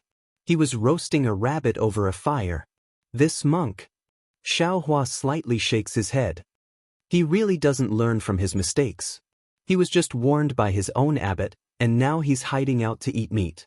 He's really a weirdo. Mingxin, Xiaohua roared. Mingxin was so frightened that he threw the rabbit in his hand into the fire. Before he could even turn his head, he hastily knelt on the ground and cried out, "Martial ancestor, spare my life. Martial ancestor, spare my life." "Hee hee," Xiaohua sneered. "You were just beaten by the great Zen master and now you dare to eat meat? You really don't want to live anymore." Hearing that it wasn't his own abbot's voice, Mingxin gathered his courage and secretly took a look. Seeing that it was actually Xiaohua, his body trembled even more. He cried out, "Martial ancestor, so it was you, please spare this disciple." This disciple was just greedy for good food, there was really no other way. "Get up," Xiaohua said with a smile. "This poor monk doesn't get along with your abbot, how could I possibly tell him about this matter?" That's right. Martial ancestor's righteous words today really make this disciple admire you." Mingxin got up and hastily picked up the rabbit that fell into the ashes. He hurriedly blew the dust with his mouth and flattered, "Martial ancestor doesn't know. In the entire Jinshan temple, there are a total of 62 disciples. Who would dare to talk back to the abbot like martial ancestor? Moreover, martial ancestor's magical power is great. You can actually fight with the abbot for so long. To tell martial ancestor the truth, this disciple has never seen anyone provoke the abbot to use the red lotus karmic fire.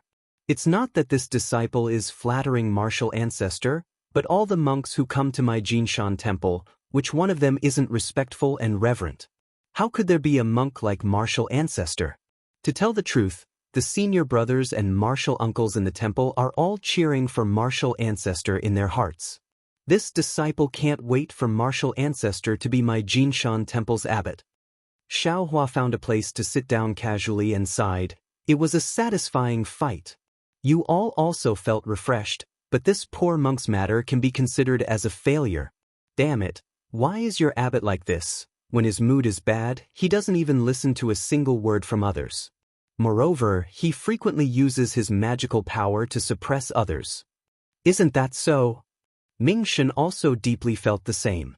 He turned the roasted yellow rabbit left and right and sighed. This disciple just like some wine and meat, it didn't delay anyone. This disciple originally didn't intend to become a monk, but was really forced to do so by others. In order to survive, this disciple had no choice but to become a monk. This disciple knows that this disciple has some misdeeds and has always been avoiding people. "Oh, right, martial ancestor, why are you looking for my abbot?" "Forget it, it's useless to tell you." Xiaohua already understood that in the entire Jinshan temple, except for the old monk Yongzhong, no one else would know about the matter of great Zen master Jimia.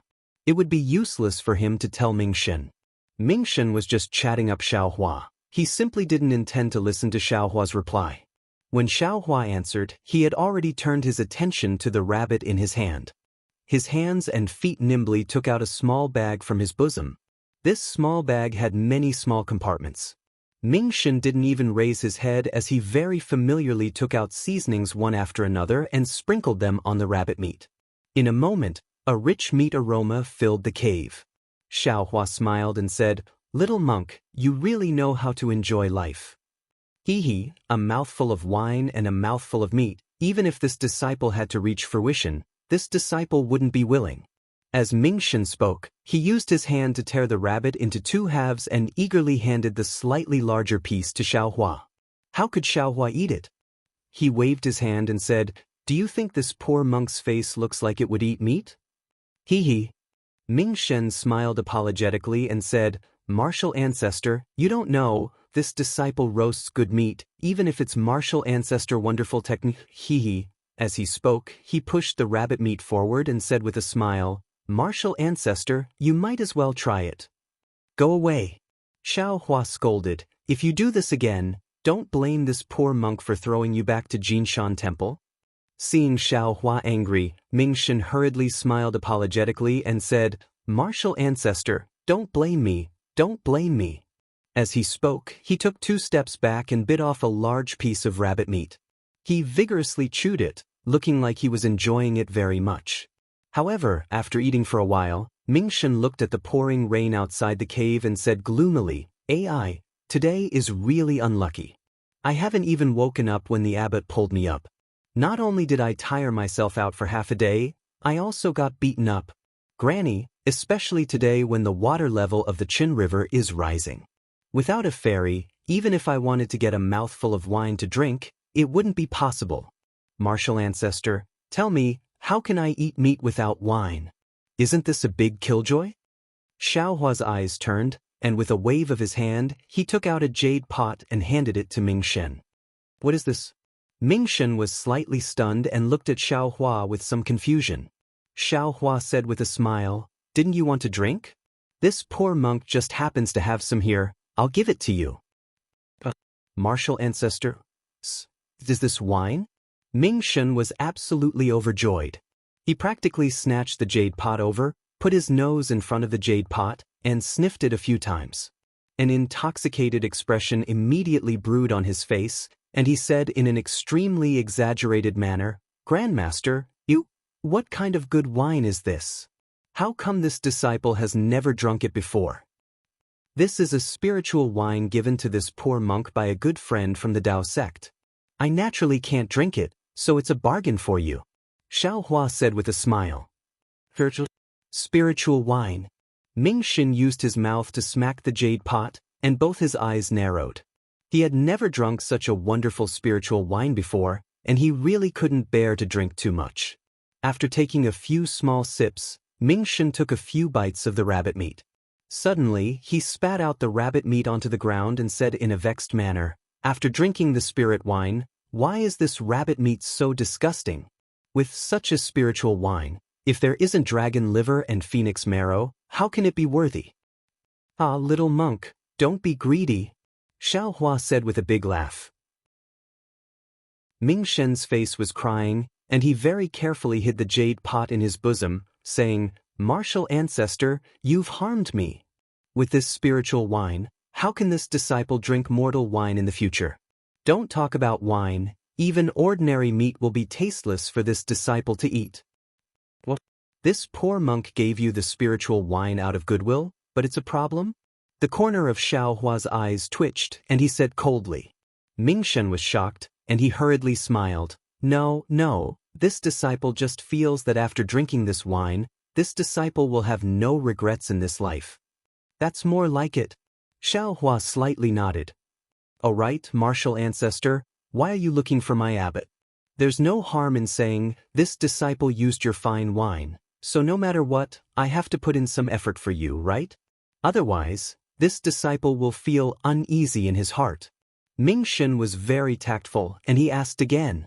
Xiao Hua said with a smile, "You don't need to care about the specifics. Just tell this poor monk about your abbot's usual habits and actions, and let this poor monk listen." Yes, this disciple understands. Hearing that Xiao Hua didn't need his help and only wanted to inquire about great Zen Master Nirvana's movements, Ming Shen was very happy, and he told everything he knew to Xiao Hua in full detail, no matter how big or small. Xiao Hua listened while nodding, and his brows furrowed even tighter. It was exactly the same as Xiao Hua's guess. Great Zen Master Nirvana's temper wasn't an ordinary kind of eccentric, and his seniority was also frighteningly high. Ordinary Buddhist disciples didn't dare to challenge him. Towards Jinshan Temple's monks, Great Zen Master Nirvana treated them like his own children. If he wanted to beat them, he would beat them, and if he wanted to scold them, he would scold them. Even the junior disciples who came to ask for advice were also like this. If they didn't succeed, he would turn hostile and chase them away. But whenever someone came to ask for help, Great Zen Master Nirvana never made a move to help. No matter what methods the person used, he would ignore them all. Using Ming Shen's words, Great Zen Master Nirvana was the synonym for stinginess, cruelty, and jealousy. Chapter 3493. Could it be, your family's abbot doesn't have any hobbies? Xiao Hua can't help but interrupt Ming Shen's incessant rambling. Rather than listening to him talk about Great Zen Master Nirvana's hobbies, it's better to say that he's complaining, talking about his own bloody history. Flattery. Ming Shen answers without hesitation. However, even if you flatter him, he still won't agree to help you. Normal hobbies. For example, Buddhist tools or Buddhist techniques. No. Ming Shen shakes his head, but then he explains, "Of course, disciple doesn't cultivate Buddhist techniques, so I don't know if abbot likes these. However, speaking of liking." Speaking to hear, Ming Shen hesitates. What's wrong? Xiao Hua suddenly becomes spirited and asks. Ming Shen thinks for a moment and says in a low voice, "My family's abbot has a strange hobby. Disciple only discovered it in recent years." What strange hobby? On the 30th day of the 12th lunar month 2 years ago, disciple went out to look for wine, but unexpectedly got drunk and didn't return to Jinshan Temple in time. At night, the water level of the Chen River rose greatly. Disciple risked death to steal a small broken boat to cross the river. But when the boat reached the center of the river, I suddenly saw the abbot sitting on a tall rock by the river. At that time, disciple was scared out of his wits, kneeling on the small boat and kowtowing to admit his guilt. However, Disciple kowtowed who knows how many times and saw that the small boat drifted far away, but the abbot still didn't open his eyes or open his mouth.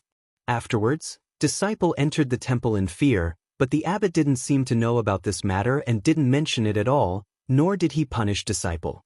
Ming-shen says carefully, so on the 30th day of the 12th lunar month last year, Disciple couldn't sleep at night, so I sneaked out and secretly took a look. Guess what? What? Xiaohua's curiosity is piqued. Ming-shen says with a mysterious face, there is no moon on the 30th day of the 12th lunar month. Disciple didn't know when the abbot sat on that tall rock again, as if he was asleep. Only when the morning sun shines on the abbot's body did the abbot disappear again. As if he never appeared. Don't you think it's strange? This can't be considered strange, right? Xiaohua doesn't know whether to laugh or cry. How can it not be strange? If he doesn't have something in his heart, if he's not thinking about something, who would stay awake the whole night and stare at the river in a daze? Even to the point that Disciple next to him? Ming-shen obviously wanted to say, which nun are you thinking about? But looking at Xiaohua's bald head, he didn't dare to say it. 30th of the 12th lunar month? Xiaohua raised his eyebrows and smiled. Today should be the 27th of the 12th lunar month, right? There are only a few days. Are you still planning to this, masters? Teat. Xiaohua pondered for a moment and understood. Back then, great Zen Master Nirvana most likely entered silence around the 30th day of the 12th lunar month, and the place where he entered silence was the tall rock beside the Chen River. However, for some unknown reason, he quickly escaped from silence. Afterwards, no matter what method great Zen Master Nirvana used, he was unable to enter silence again. Therefore, he was brooding over this, and every year, he would spend a night there to comprehend the feeling of entering silence, right? TT, Xiaohua sighs in his heart and says, little monk, it's best not to know too much about other people's secrets. Master may not notice if you peek once or twice, but if you're discovered by him 3 or 4 times, then even if you want to eat meat and drink wine, it'll be impossible. Think about it, if I can find you hiding here, how can Master not know if you're peeking from the side? Ming-shen's forehead immediately breaks out in cold sweat. He hurriedly nods and says, Disciple understands, Disciple won't dare anymore. Xiaohua waves his hand and says, Go, it's not early anymore. Although it's still raining, you need to return to the temple. Master's mood isn't good today, don't provoke him. Yes, Disciple will return now. Ming-shen looks at the gloomy sky outside the cave and estimates the time. He clasps his hands together and salutes before hurriedly leaving. After Ming-shen left, Xiaohua looks at the messy cave and the scattered bones on the ground. He doesn't want to stay any longer. He walks out of the cave and slowly walks along the river in the rain. His mind is in a mess, but he can't sort it out. Master Nirvana was so remorseful when he left the Nirvana realm. It's clear that the Nirvana realm is extremely precious to the Buddha. Jiang Luer has already been in silence for 100 years and still hasn't woken up. It's likely that the opportunity hasn't arrived. Even if I find someone to wake her up, it may not be the right choice. After walking for a while, Xiaohua feels that he's really mentally tired. He casually finds a place, sits down cross-legged, closes his eyes, and calms his heart in this torrential rain. Several days have passed since he started meditating. When Xiaohua opens his eyes again, the sky is even darker, the rain is even heavier, and the water in the river has also risen by a lot. Xiaohua raises his head and sighs. The will of heaven is hard to fathom, the wind and clouds change, who knows what tomorrow will be.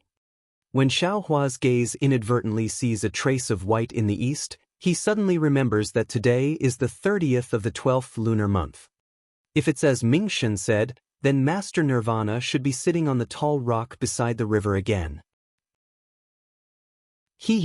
There's no harm in going and taking a look. Let's see if he has any sorrow in his heart. Although he advised Ming-shen not to go, Xiaohua's curiosity was piqued. He steps and flies down the river while thinking to himself, if I can grab hold of this so-called great Zen master's little tail, Let's see if he still dares to not listen to me. After several days of heavy rain, the water in the Qin River has become very turbulent. The inside of the river is very muddy. Some upstream sand, some branches, withered grass, and occasionally some thick logs and drowned livestock. Xiaohua guesses that the upstream of the Qin River was affected by the disaster and the livestock were washed into the river. Xiaohua carefully flies down the river and stealthily releases his soul sense. Sure enough, under the Golden Mountain Temple, a tall rock suddenly pops out. Master Nirvana is sitting on the rock. At this moment, Master Nirvana is really like Nirvana. There's no sound and there's no Buddhist light around his body. The torrential rain is more concentrated than water pouring down on his body. His monk's robe is already wet. His shiny bald head is covered in water. Even in the darkness before dawn, it can be seen clearly. Xiaohua doesn't dare to get too close. Xiaohua's soul sense swept past Master Nirvana and then looked at other places. He didn't see anything strange. Not to mention the nun, there's not even a shadow of a person. Xiaohua is a little disappointed. He knows that he's gauging the heart of a gentleman with the yardstick of a villain. Just as he's about to retreat, his soul sense swept across the lower reaches of the Qin River. There's a floating corpse in the river. Xiaohua is startled. He hastily returns his soul sense. After taking a look, he sighed again. This floating corpse had already lost its vitality. Life is short. Xiaohua turns around. With his soul sense, he can't clearly see whether the floating corpse is male or female. This Master Nirvana is really Nirvana. He only thinks about how to be Nirvana and how to achieve fruition. Even if there's a floating corpse in front of him, he doesn't know how to fish it up. Thinking of this, Xiaohua's body suddenly quivers. A light flashes in his mind. That's right. Xiaohua's face was filled with wild joy. Immediately after, he looked at Great Zen Master Nirvana and then looked at the sky in the east. He didn't dare to be negligent. He pressed down on the cloud and waved his hand. From the yin-yang pond in the space, he took out a huge 7-colored lotus that he didn't know where he got it from. The moment the lotus entered the rain, it immediately emitted a 7-colored brilliance that blocked the rain outside the lotus. Namo Mithriyas Buddha. Xiaohua chants. Disciple sincerely prays that this disciple can save Jiang Luer's life. Saying this, Xiaohua shakes his hand again. Jiang Luo, whose eyes are tightly closed, is also taken out by him and sent into the 7-colored lotus. After some estimation, Xiaohua pushes his hand, and the 7-colored lotus, along with Jiang Luo, falls into the Qin River. Strange. At first, Xiaohua was still somewhat worried that the 7-colored lotus would sink into the water, or that Jiang Luo would fall into the river. At that time, the space did not have yin and yang, so one's age can't be counted. After the 5 elements stabilized, another 100 years have passed. Jiang Luo is still in nirvana. 100 years have not left any traces on his body. At this time, he still has the appearance of a child. The 7-colored lotus is more than enough to contain him. It's steady like a small boat. Seeing the 7-colored lotus drifting several feet away, Xiaohua is about to use the Devil Realm's concealment technique. Suddenly, his heart jumps. Not good, the 7-colored lotus is too dazzling. With the old monk's temperament, how can he tolerate such a Buddhist treasure? Thinking of this, Xiaohua hurriedly flew to the riverside, wanting to exchange it for something else. However, the place's soul consciousness was paying attention to, on the tall rock, Great Zen Master Nirvana seems to have made a slight movement. The horizon also revealed a trace of brilliance. Xiaohua is very anxious. He knows that this opportunity is fleeting. With a wave of his hand, the 7-colored lotus entered the space. Jiang Luer's figure is in a hurry. Xiaohua saw a broken wooden basin at the side. Without thinking, he sent it over and hurriedly hid himself in the void.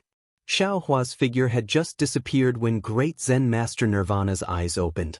Coincidentally, the east is daybreak. Thousands of brilliance flew past. Amitabha. Great Zen Master Nirvana chanted the name of Buddha. His voice is filled with loneliness, regret, and helplessness. Following great Zen Master Nirvana's Buddha chants, the torrential rain actually lessened. The clouds above Jinshan Temple thinned visibly. Great Zen Master Nirvana is facing Xinjiang.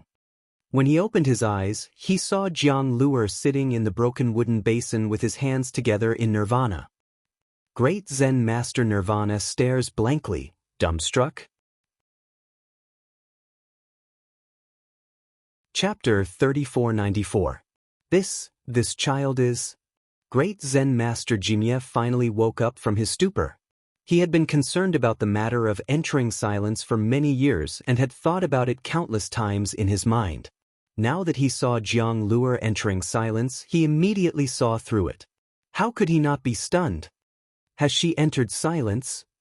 Although great Zen Master Nirvana's voice was questioning, he was certain. In the entire Pure Land, there were probably not many people who understood the phenomenon of entering silence better than him. Just as great Zen Master Nirvana's gaze landed on Jiang Luer, the rain that had been pouring down for many days suddenly stopped on Sunday. The rain stopped and the clouds parted. Half of the morning sun's face peeked out from the horizon. Right above Jinshan Temple, a rainbow was born and hung horizontally between Jinshan Temple and the western heavenly realm.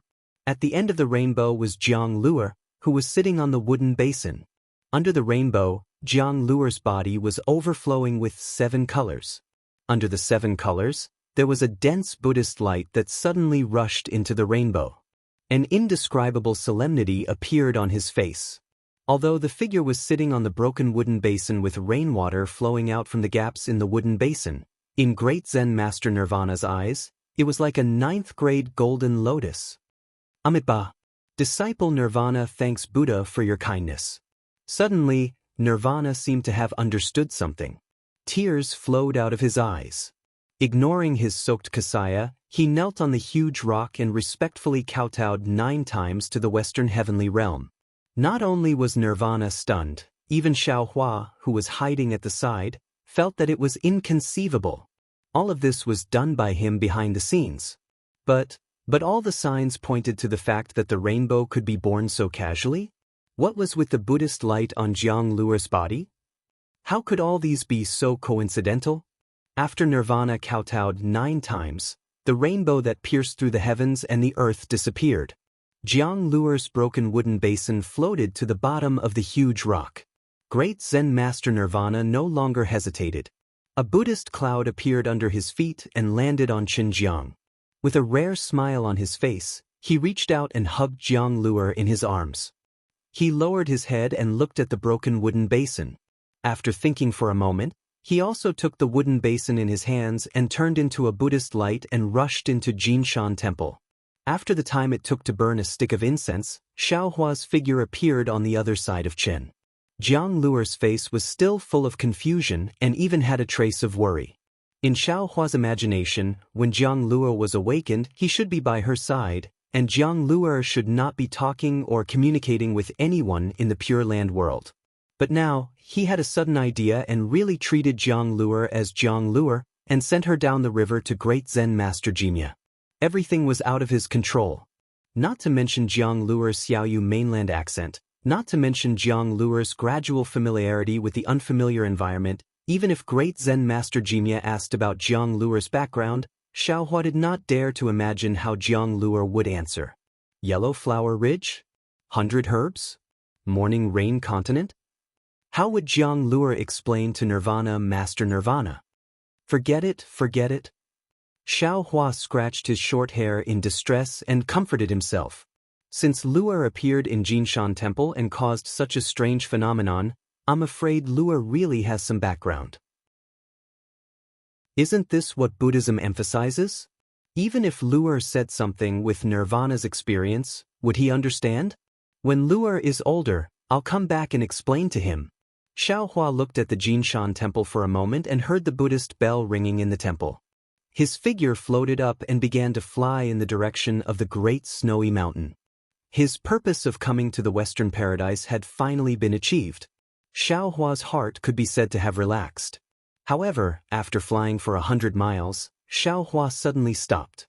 He frowned and thought to himself, it's not right to leave Luer alone in Jinshan Temple. This Jinshan temple is very strange. Nirvana Master is stingy, and narrow-minded. Yongzhong is an old monk with 1 foot in the grave. Miao Chen and Miao Fa are very reckless. Mingshen is a monk who loves wine and meat. Damn it, there's no normal monk in this Jinshan temple. Besides, the Pure Land is not the real Pure Land. It seems that I have to find someone who can protect Lure. Otherwise, how can I be at ease? Where can I find someone to entrust Lure to? Xiaohua stood in the air and was distressed again. After all, Jiang Lure was not an ordinary person. He was Xiao Xinrui's beloved son. Xiaohua did not dare to neglect him in the slightest. Any negligence would make Xiaohua unable to face Xiao Xinrui and Zhang Qingxiao. Little Yellow? Little Black? Or Herculean Centipede? Xiaohua's mind turned rapidly, secretly looking for a candidate. After thinking for a moment, he decided that these 3 little things should be all right. Just as Xiaohua was about to enter the space to discuss with the 3 little things, Gio, a burst of beast cries came from the mountain ridge below Xiaohua's feet. When Xiaohua looked down, he saw a group of monkeys playing happily in the mountain forest. Seeing the monkeys, Xiaohua's eyes lit up. Yes, there were 2 fire apes in Xiaohua's space. Although these 2 fire apes were not directly placed in the space, but in the storage bag, even if they were placed in the storage bag, after all, they had been separated by yin and yang. Who knows what changes would happen to them? Such 2 spiritual creatures, if he did not use them now, when would he? This was a helper sent by the heavens. Although he was happy, Xiaohua was somewhat hesitant. After all, the 2 fire apes were not like Little Yellow and Little Yellow. The 2 were his children, while the fire apes were outsiders. Especially the fire ape from before, it had a bad temper and was unruly. If he let it protect Jiang Lure, it would eat Jiang Lure. However, if he let the fire ape protect Jiang Lure, Xiaohua was even more worried. Although that fire ape looked well-behaved, its origin was very unclear. It suddenly appeared in the fog mountain and was taken in by him as soon as they met. Who knew what it was doing? What was special was that Xiaohua had an inexplicable vigilance towards this fire ape, an instinctive disbelief. Compared to the fire ape, Xiaohua believed that the one with a bad temper was more. That kind of unruly nature made people feel unyielding and rebellious. If he could give this fire ape some benefits, it might be able to make it feel grateful. However, the problem was that he had beaten up the fire ape more than once or twice. The fire ape hated him to the bone. If he were to give it a favor at this time, wouldn't it be too disrespectful to the fire ape? Wasn't it too straightforward? It was too obvious. What should I do? Xiaohua was once again at a loss. After thinking for half a day, an idea that could not be considered perfect appeared in his mind. At this time, Xiaohua did not have any particularly good ideas. He could only gamble. Of course, this gamble would not cost him anything. If there was a price to pay, the stingy Xiaohua would not do it. Then, Xiaohua released his Buddhist sense until it was 1,000 miles away. He looked at the situation within this 1,000 miles and then entered the space. When Jade Archive Xiaohua arrived at a place in the space, he raised both of his hands and moved his mind.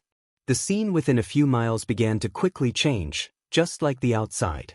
When the illusion within a few miles was completed, Jade Archive Xiaohua's figure rose again. As his figure slowly rose, the illusion extended into the distance. Okay.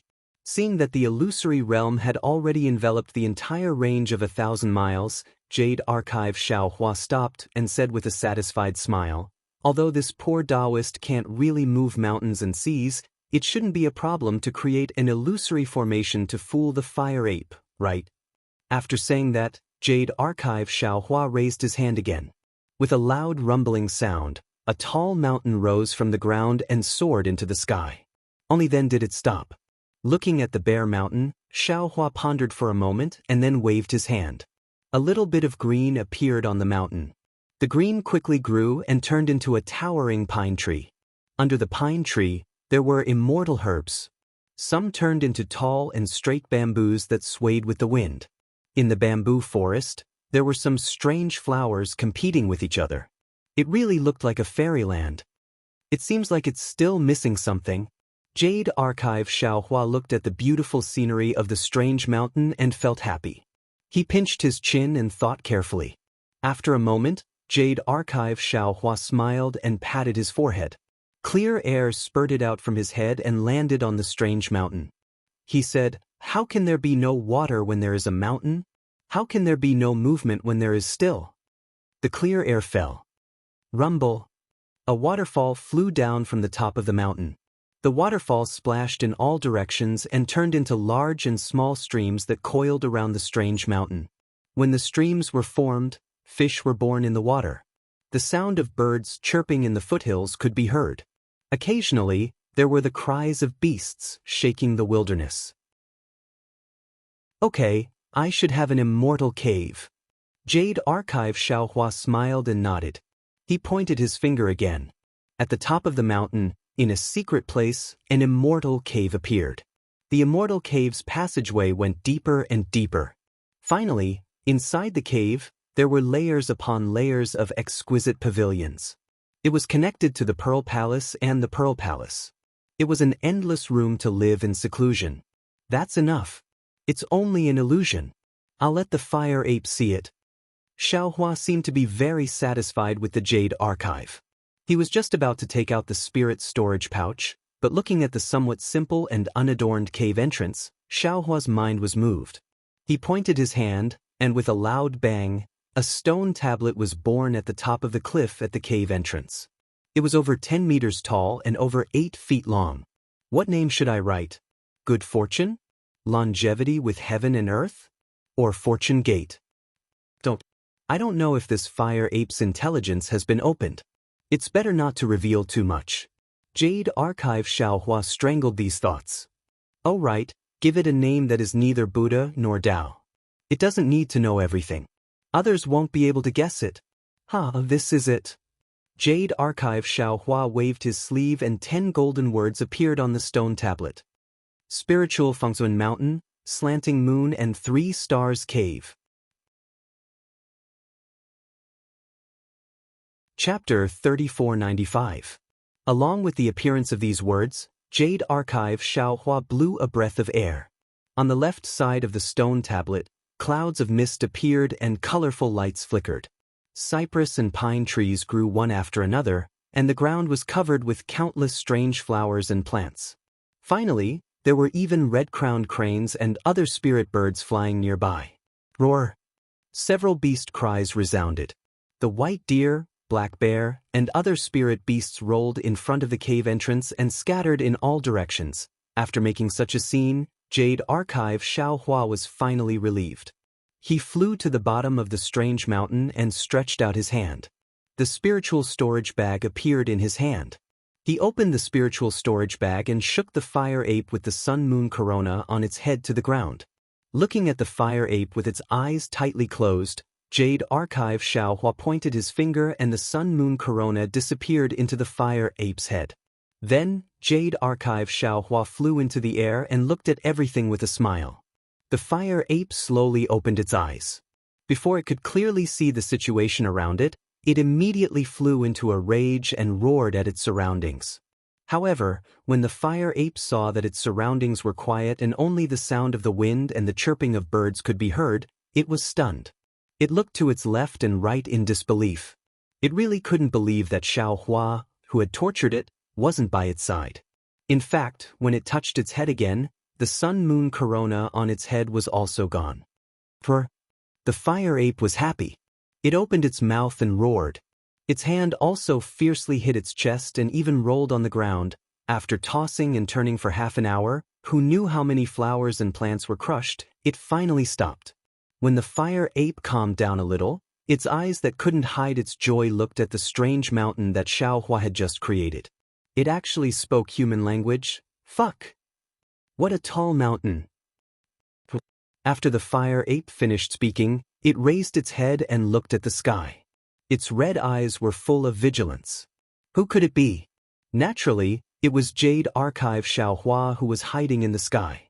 The fire ape opened its mouth and said, "Fuck," which shocked Xiaohua so much that he almost fell from the sky. He wasn't surprised that the fire ape could speak. After all, the separation of yin and yang wasn't a joke.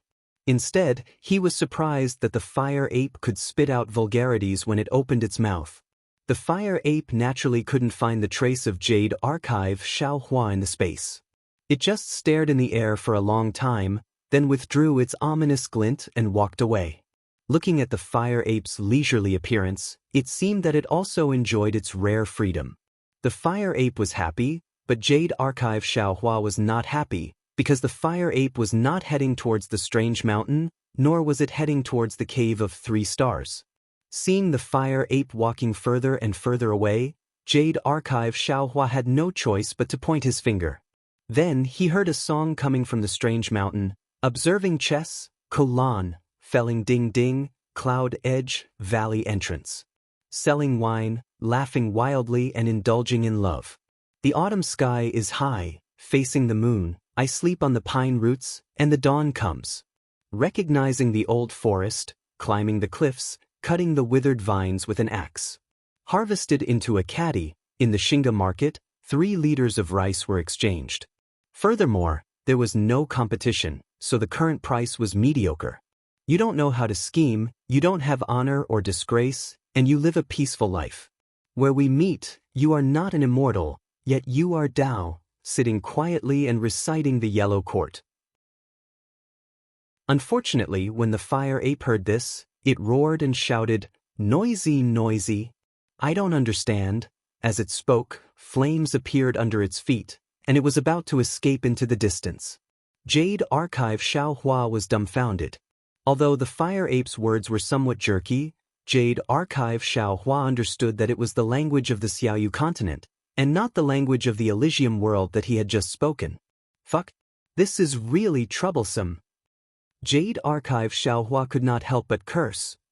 Fortunately, just when Jade Archive Xiaohua wanted to use the same trick to attract the fire ape's attention, the fire ape actually stopped in midair. It looked at the strange mountain very doubtfully, and then looked to the side. This strange mountain was clearly different from the surroundings, especially when there were sounds of people inside. The fire ape was not stupid, so it naturally paid attention. Immediately, the fire ape raised its flames and rushed into the strange mountain, landing at the place where there was some movement before. Ha, I've fallen into the trap.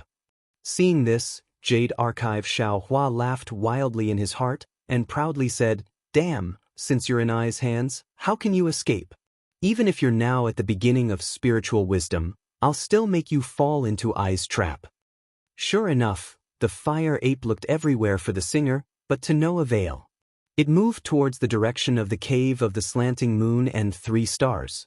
However, when the fire ape looked at the tall stone tablet, and the words on the stone tablet that it did not recognize, and then looked at the cave that was full of auspicious signs, it suddenly hesitated. A kind of reverence actually appeared in its red eyes, which was far from the fire ape's previous arrogance. Just when the fire ape was hesitating, the door of the cave slowly opened, and an immortal-like old man walked out of the cave. He looked at the fire ape with a smile and said, "Silly child, since you're here, why don't you enter?" The fire ape looked at the old man that Jade Archive Xiaohua transformed into and was stunned. The expression on its ugly face changed a few times. Although the old man's hair and beard were all white, he looked like a crane with white hair and a youthful complexion. However, if the fire ape carefully looked at the old man's appearance, there was a kind of strange feeling. It seemed that in the blink of an eye, there were countless faces, whether male or female, Taoist or Buddhist, or ragged clothes or brocade robes with jade belts. It was impossible to see the old man's true appearance. In particular, although he could not understand the old man's words, the old man's voice seemed to be directly transmitted into his heart. A kind of sadness, a kind of grievance, a kind of dependence, and a kind of intimacy spontaneously arose from his heart. Almost regardless of everything, the fire ape rushed to the front of Xiaohua and shouted, "Master! This disciple finally sees you." Ah? Jade Archive Xiaohua heard the fire ape call him master and was unconsciously stunned. He was almost caught off guard. It was true that he had set up a trap for the fire ape in the space, But he only thought of Jiangchao Temple's Shaojian and the scene of Shaojian selling divination on the streets of Longevity Town. Jade Archive Xiaohua was deliberately mystifying here, but he wanted to borrow the identity of an immortal to give the fire ape a few pointers so that it could protect Zhonglur. Jade Archive Xiaohua had never thought of accepting the fire ape as a disciple.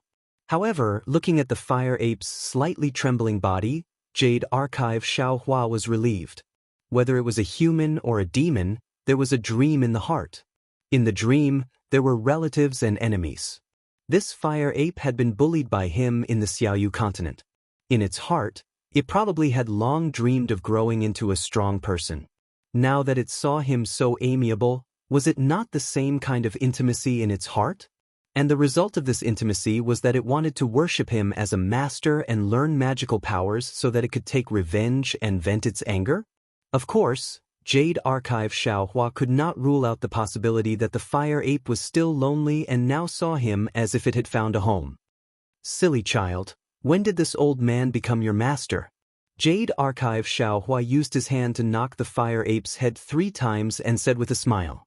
Jade Archive Xiaohua did not hide his words and directly used the language of the Xiaoyu continent. The fire ape heard it clearly. Good master, father knows. The fire ape's words were still somewhat jerky. Jade Archive Xiaohua pricked up his ears to listen carefully, only to hear the fire ape crying and complaining. This little one was adopted by master when I was young, but when this little one grew up, master went out to wander. This time, this little one did not know how many years had passed. Now, this little one finally sees master again. Hee little one, you are wrong. Jade Archive Xiaohua waved his hand and said, this old man is not your master. This old man just came on a whim and knew that there was a guest coming to visit. This old man has never seen you before. No, you are my master. There is no mistake. The fire ape stiffened its neck and said, Jade Archive Xiaohua said with a smile, since you say that I am your master, do you know my Dharma name? The fire ape's face showed a painful expression and slightly shook its head. Reporting to master, this little one was still young and did not remember master's Dharma name. That's right. Jade Archive Xiaohua said with a smile, this old man is Patriarch Subhuti. You must remember clearly that this old man cannot be your master. The fire ape hesitated slightly and knew that it was wrong. However, it kowtowed again and said, although you were not my master before, this little one will worship you as my master now. Do you think it is so easy to enter my door? Jade Archive Xiaohua waved his hand and said with a smile, moreover, you are stubborn and will definitely cause a great disaster in the future. If this old man accepts you as my disciple, won't I be inviting trouble to myself? This little one absolutely does not dare. At this time, the fire ape was actually very obedient. It knelt on the ground and did not dare to say anything, only kowtowing. Looking at the fire ape, who had always flown into a rage and fought with him without saying a word, who would rather die than submit, suddenly become so pitiful, Xiaohua could not help but feel pity in his heart. He thought for a moment, waved his hand and said, forget it, let's not talk so much first. Since I can meet you here, it can be considered fate. This old man can teach you some magical powers, but you have to help this old man do something, and you have to swear not to mention this old man's Dharma name in the future. Yes, this little one understands. As long as I can call master, not to mention one thing, even if it is 10 or 100 things, this little one is willing to die for master. The fire ape said very emotionally. Jade Archive Xiaohua smiled and waved his hand to help the fire ape up. He said, how is it as serious as you say? This old man just wants you to protect an ordinary monk. Yes, I will listen to master's orders. The fire ape stood up and said with its head bowed.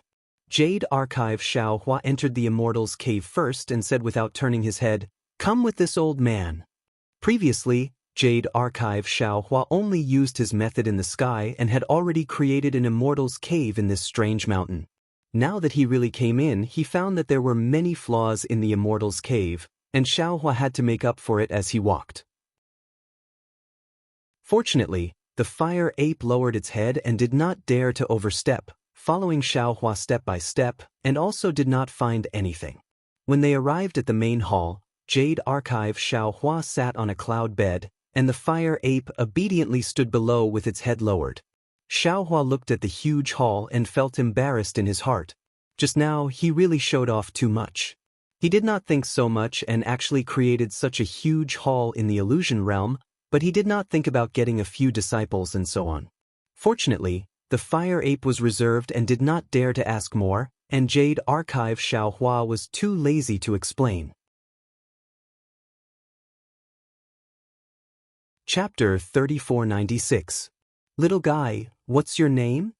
As if to cover up his embarrassment, Jade Archive Xiaohua casually asked. As soon as he said this, Jade Archive Xiaohua secretly laughed.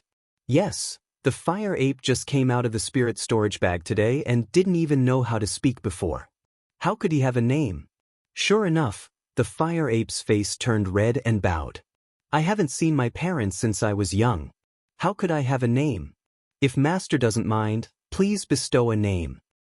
Bestow a name. Jade Archive Xiaohua didn't know whether to laugh or cry.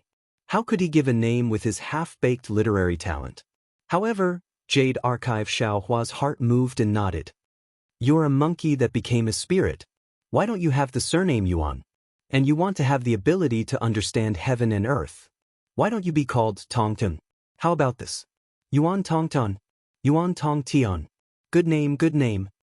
The fire ape happily scratched his ears and cheeks, kneeling on the ground and Thank you, Master, for bestowing a name.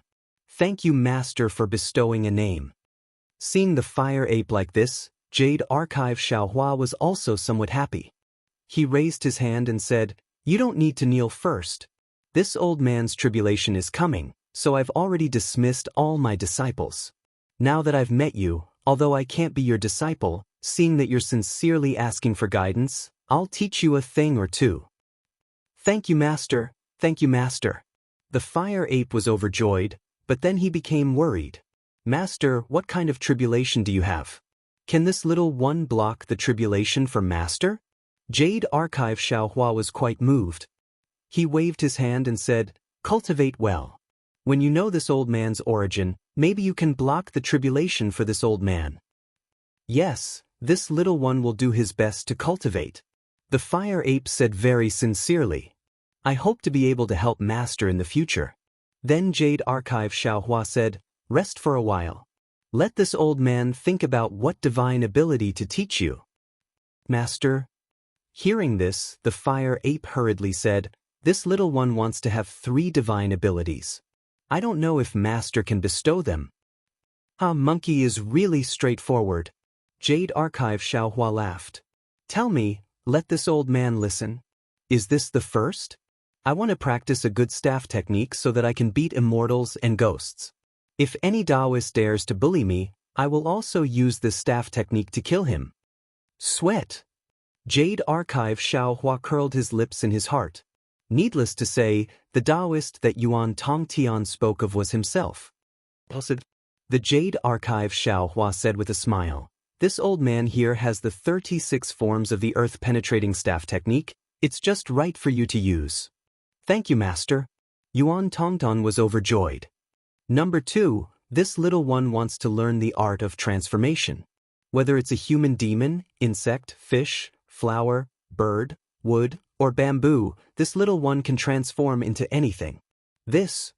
Jade Archive Xiaohua was in a bit of a dilemma. He did know the transfiguration technique, but he had never tried it himself. Master? Before the Jade Archive, Xiaohua did not immediately agree.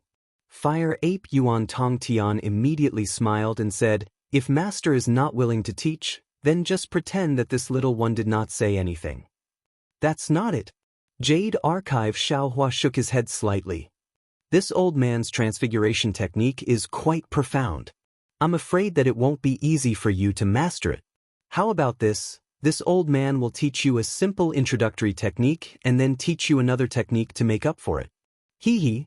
Thank you, Master. Thank you, Master. Yuan Tongtian's heart was filled with joy, as if he had never been this happy in his life. What about the third? Jade Archive Xiaohua wanted to know what Yuan Tongtian's third condition was. Is this the third? Yuan Tongtian did not hesitate at all and said with a smile, "This little one has not thought of the third technique yet. After this disciple has thought of it, how about I come back to find master?" Jade Archive Xiaohua was puzzled at first, but then he felt some warmth in his heart. This was clearly an excuse for Yuan Tongtian to find him in the future. Who said that beasts are heartless? Demons are heartless? Forget it, you can think of the third condition first. This old man will teach you the magic cloud technique and divine sense technique. Jade Archive Xiaohua said with a wave of his sleeve. Yuan Tongtian was so excited that tears were about to fall. It seemed that no one in this world had ever treated him so well. Close your eyes. Don't resist. Jade Archive Xiaohua smiled faintly and waved his sleeve. This old man will teach you the divine sense technique. Thank you, master. Yuan Tongtian did not know what was meant by 5 hearts facing the sky. He hurriedly knelt on the ground, closed his eyes, and supported himself with his arms on the ground. Jade Archive Xiaohua stretched out his hand and suddenly stretched out several feet. He used his index finger to point at Yuan Tongtian's forehead. A crystal thread came out of his index finger and fell into Yuan Tongtian's body.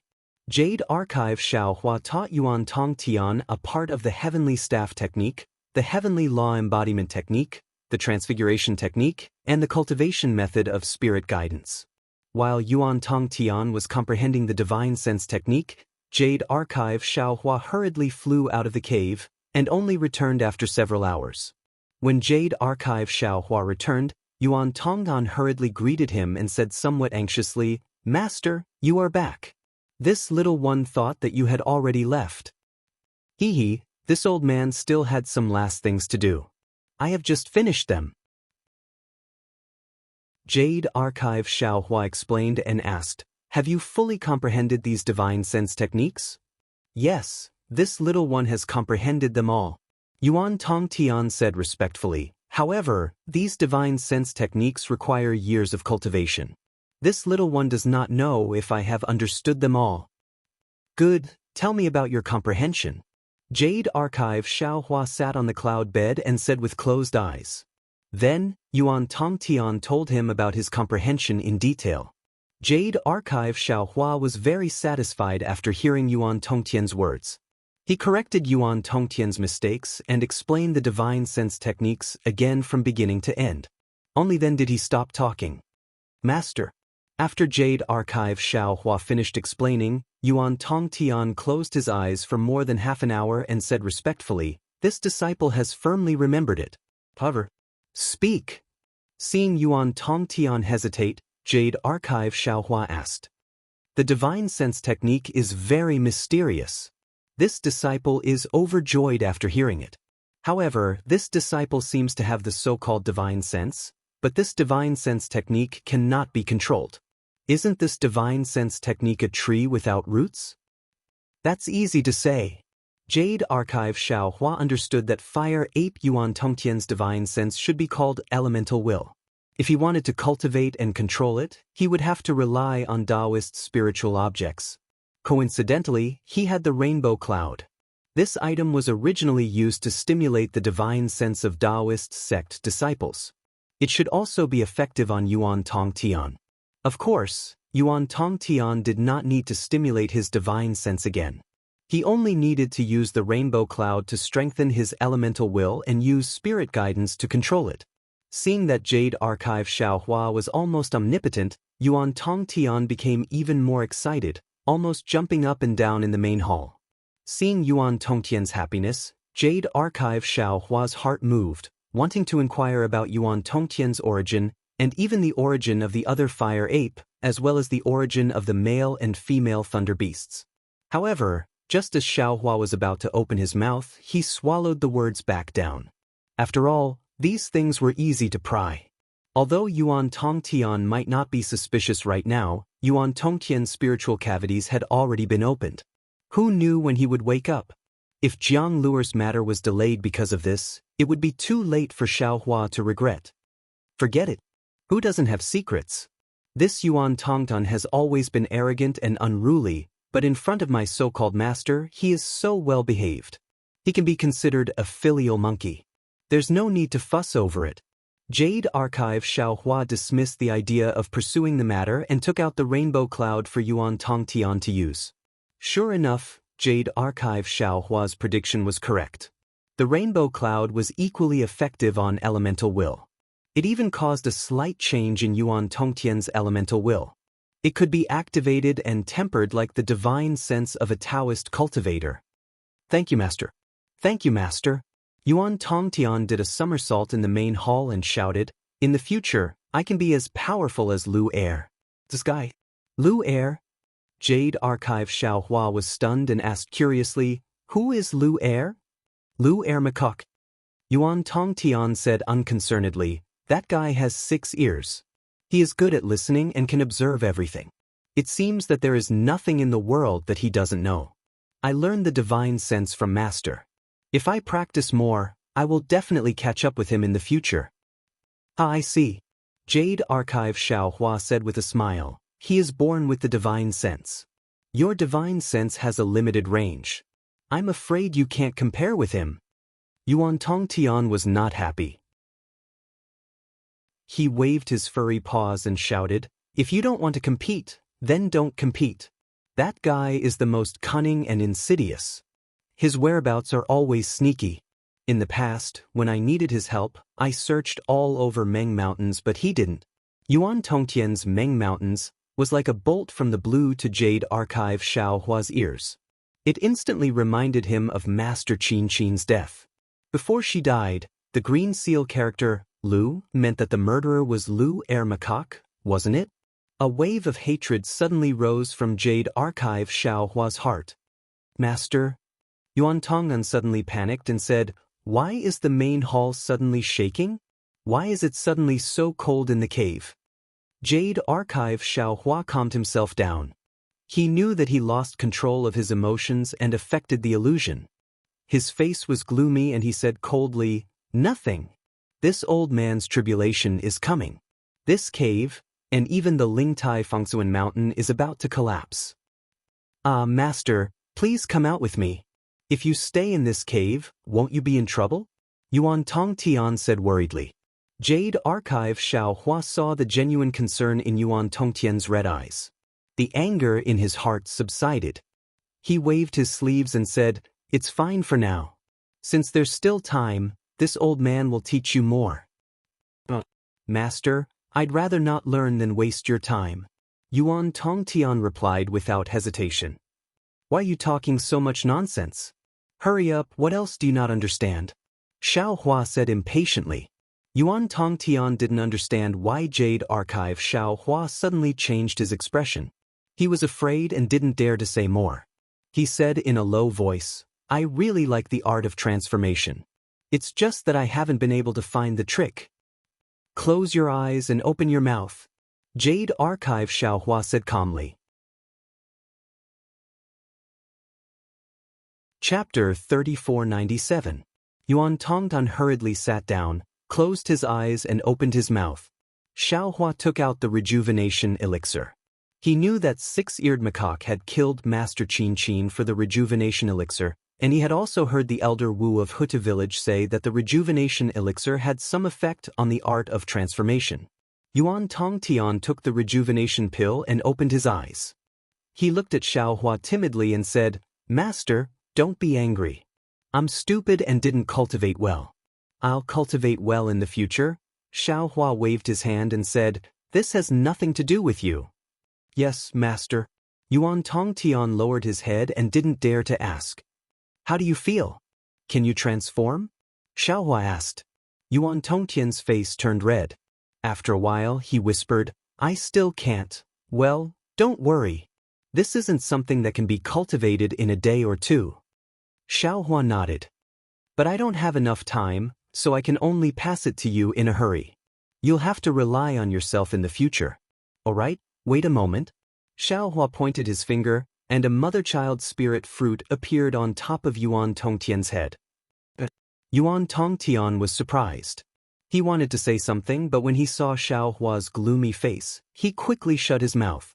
Xiaohua pointed his finger, and the mother-child spirit fruit turned into a ball of golden liquid. The golden talisman inside the liquid was like a fish swimming in water. "Don't resist," Jade Archive Xiaohua said indifferently. With a grab of his hand, Yuan Tongtian flew into the air like a baby.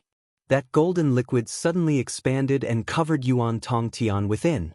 Xiaohua opened his mouth and blew. A golden light fell into the liquid, and the liquid immediately boiled. Then, like a big hand rubbing it, it changed into all kinds of shapes. After the time it takes to burn a stick of incense, Xiaohua shouted, "Quick!" The golden liquid suddenly shrank, and Yuan Tongtian's figure was revealed. The mother-child spirit fruit's liquid had completely seeped into his body. Without waiting for his body to land on the ground, a golden light flashed around Yuan Tongtian's body, and a somewhat strange-looking human figure appeared in midair. It was Yuan Tongtian who had used the transfiguration technique to transform. "You've only learned a little, and you're so arrogant. You can't be taught." Xiaohua pointed his finger, and a bolt of lightning struck the strange human figure. Yuan Tongtian's body was revealed. Yuan Tongtian had already appeared. He quickly kneeled on the ground and cried, "Master, don't be angry, I just want to see, who allowed you to call yourself a disciple?" Jade Archive Xiaohua sneered, "Didn't this old man say it before?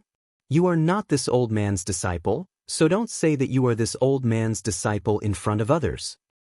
Master doesn't recognize me as his disciple, but in my heart, Master is my master. He will be my master for life." Yuan Tongtian's eyes were filled with tears, as if he had a premonition. Xiaohua said Xiaohua's words. "This is just a deal. You only need to help this old man protect one person. We're not master and disciple." "Yes, I know I'm not worthy to be master's disciple." Yuan Tongtian was very sad and said in a low voice, "Master, please tell me the name of that person and where that person is now." This old man doesn't know this person's name, nor does this old man know where he appeared. However, this old man observed the sky at night and knew that this person should be within 300 li. He should be a 5 or 6-year-old little monk. According to this old man's divination, that little monk should be drifting with the river. You can look for him near the Chen River. Remember, you must protect him silently, and don't let the little monk know. Xiaohua didn't dare to tell Yuan Tongtian the name of Jiang Luer directly. He simply said a few words, and with a wave of his hand, a big black stick was thrown in front of Yuan Tongtian. He said coldly, "You and I are finished, you can go." "Master?" If it was an ordinary Yuan Tongtian who saw the big black stick, he would definitely be happy, but how could he be happy now? "Go!" Xiaohua waved his hand, and the big stick flew into Yuan Tongtian's hand, and his body disappeared. "Master, master." Yuan Tongtian called out his master several times, tears streaming down his face. Unfortunately, Xiaohua didn't appear again. The whole hall began to shake, and stones and other things fell. Yuan Tongtian had no choice but to kneel on the ground and kowtow 9 times.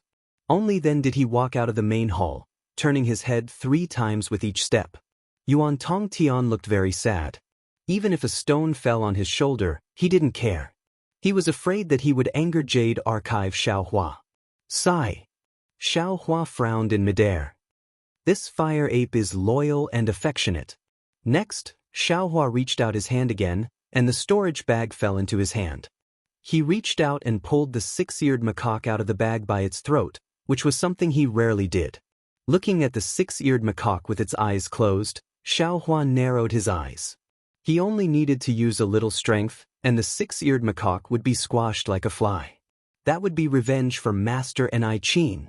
But Xiaohua was no longer the old Xiaohua. His hands were like cast iron, and he held the 6-eared macaque tightly. But he didn't use any strength.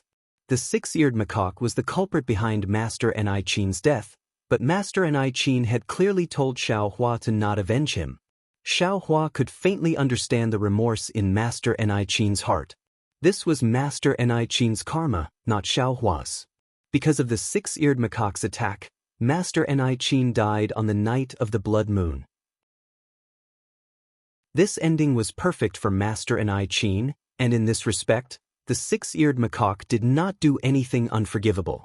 Thinking of this, Xiaohua's face gradually turned green, and the gloom in his heart disappeared. He looked at the six-eared macaque and shook his head. Forget it.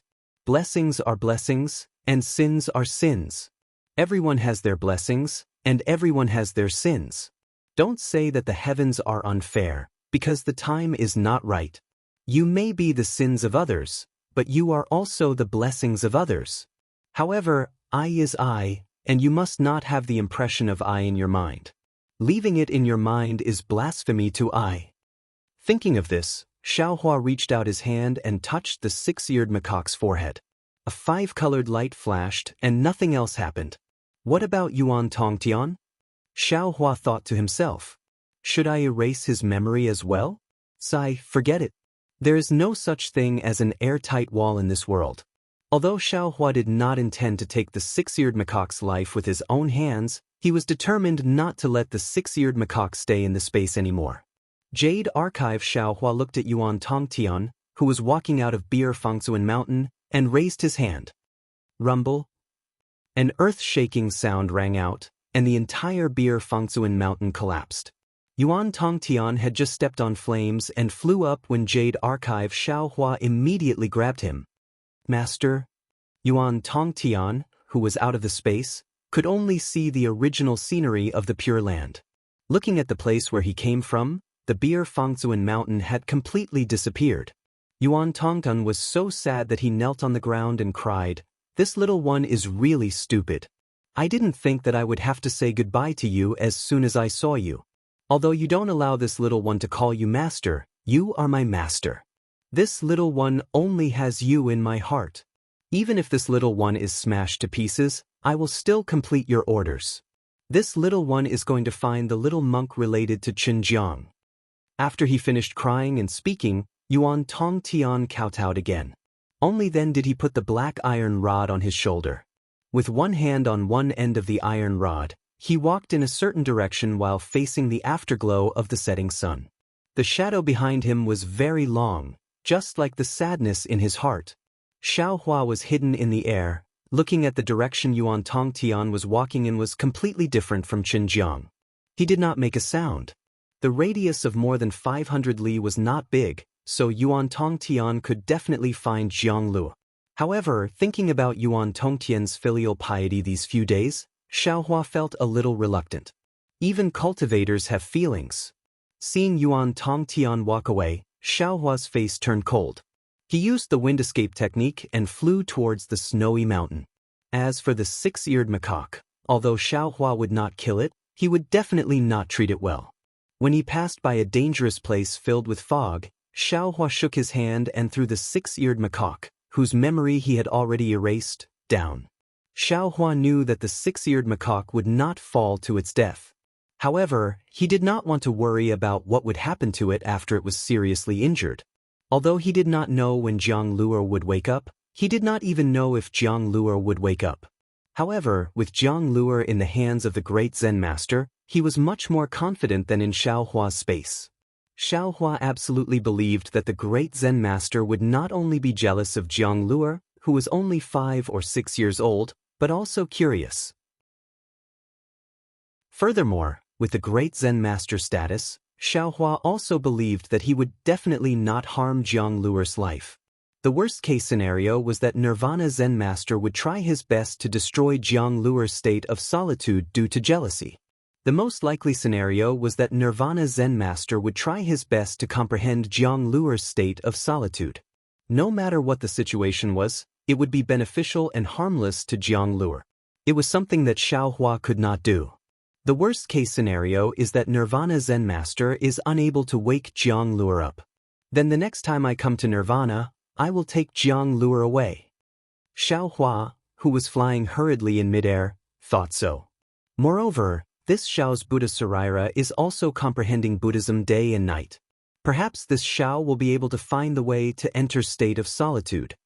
At this time, Xiaohua was not too worried about Black Wind Ridge. After all, there was a large formation there. What he was worried about was the space vein.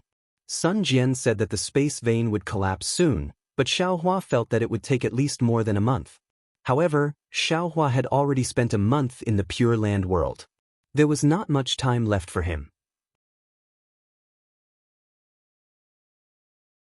Chapter 3498. Xiaohua was very clear that there must be a direct path from here to the snowy mountain. If he flew straight there, he would definitely arrive very quickly. However, Xiaohua didn't dare to fly directly like other people. He didn't dare to believe in his sense of direction on the continent. He could only go to Saint River first and then return to the snowy mountain from there. Fortunately, since Xiaohua had a sense of direction in the void, the spirit Qi heaven opened. Although his sense of direction on the continent didn't improve fundamentally, it still had some influence. Xiaohua was somewhat off when he was hurrying, but this deviation didn't seem to be big because he was very careful. After a few days, Xiaohua touched Saint River. Of course, the location of Saint River was definitely different from before. It was far from the village where Wang Bianfei was. Immediately, Xiaohua slightly identified the direction and found a small temple on the left. He asked about the snowy mountain's location and once again rushed into the sky. Only now did Xiaohua know that there was more than one snowy mountain in the Western Paradise. The snowy mountain where the exquisite temple was located was definitely not the most famous. It was just the closest to Saint River. At first, Xiaohua was still somewhat uncertain. However, seeing some familiar scenery, Xiaohua slowly felt relieved. Finally, in his divine sense, the divine sense mark he made at the snowy mountain appeared. Only then did he feel completely relieved. Then he once again changed the direction that had deviated by a lot and rushed into the snowy mountain. At this time, it was snowing like goose feathers on the snowy mountain. The fluttering snowflakes were exactly the same as when Xiaohua came out of the spatial vein that day. Xiaohua stood in the sky above the exquisite temple and looked at the water vapor in the pool. He looked at the main hall of the exquisite temple as if he had never left. However, things were still the same, but people were different. The snowy mountain hadn't changed and the exquisite temple hadn't changed. However, the old monk who swept the floor was missing. The snow in front of the main hall was extremely thick and no one would sweep it. If it wasn't for the bright sun, the snow would have covered the entire exquisite temple. With a sigh, Xiaohua released his Buddhist sense and looked at the place where the old monk's body was burned. Only then did he withdraw his Buddhist sense and return it to the exquisite temple. Then, with a wave of his hand, the broom placed in the corner of the temple fell into Xiaohua's hands. Xiaohua started to clean the corner in front of the main hall, just like the old monk did that day. Of course, Xiaohua's speed of sweeping the snow was very fast. In less than half a cup of tea's time, the entire courtyard was cleaned up. However, looking at the endless falling snowflakes, Xiaohua knew that before long, the open space in front of the main hall would be covered with snow again. Suddenly, Xiaohua had an idea.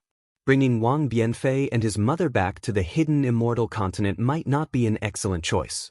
It would be better to let Wang Bianfei and his mother live in this Shaoling Long temple and then give them some money and food so that they would not have any difficulties in life. Of course, after thinking about this, Xiaohua laughed involuntarily. This snowy mountain was extremely high. Wang Bianfei's cultivation had yet to reach completion, so he couldn't freely go up and down. Wang Bianfei's mother was also a mortal, so she couldn't go up and down from such a high place. If he left them in such a dangerous place, unless they didn't go up and down the mountain again, there would definitely be danger. These two people were not like the old monk. They did not have too many worldly requirements, especially Wang Bianfei's mother. She did not cultivate. If she stayed here for a long time, she might have complaints. These complaints would definitely affect Wang Bianfei. If he did this, it would be better to send them back to the village. Forget it. Xiaohua shook his head slightly and threw away this idea. He walked towards other places in the Shaoling Long temple. He looked at the stove, looked at the main hall, and finally came to the old monk's hut. He looked at the old wooden cabinets around and then turned around to leave. But when he turned around, Xiaohua frowned and said to himself, "That's not right. The old monk is an ordinary monk. He doesn't know how to fast. Even the Buddha who has the divine ability of Buddhism has to eat vegetarian food. But why do I only see a little butter tea at the stove? Could it be that the old monk doesn't need to eat?" Saying this, Xiaohua walked to the front of the wooden cabinets and looked at them. He opened the cabinets one by one and found the dark wooden box. After opening it, he saw the dozen or so cabinets inside. What is this? Looking at the few thumb-sized dark beads at the bottom of the dozen or so cabinets, Xiaohua was curious. He reached out his hand and took one out. He put it in front of his nose and sniffed it. Xiaohua nodded slightly and said with a smile, "So it's like this. This is a pill refined from spirit herbs. It's somewhat similar to the fasting pill, but it seems that these pills are more useful than the fasting pill. The old monk took these pills to maintain his vitality, right? It's a pity that there's no pill formula here. Otherwise, this Xiao could refine some." Xiaohua smacked his lips, looking very regretful. He then put away the bead in his hand. He didn't touch the other cabinets. He still closed the wooden box and put it back in its original place. After taking one last look at the Shaolin Long Temple, Xiaohua flew into the sky and didn't look back. He knew in his heart that he didn't know when he would come to the snowy mountain again.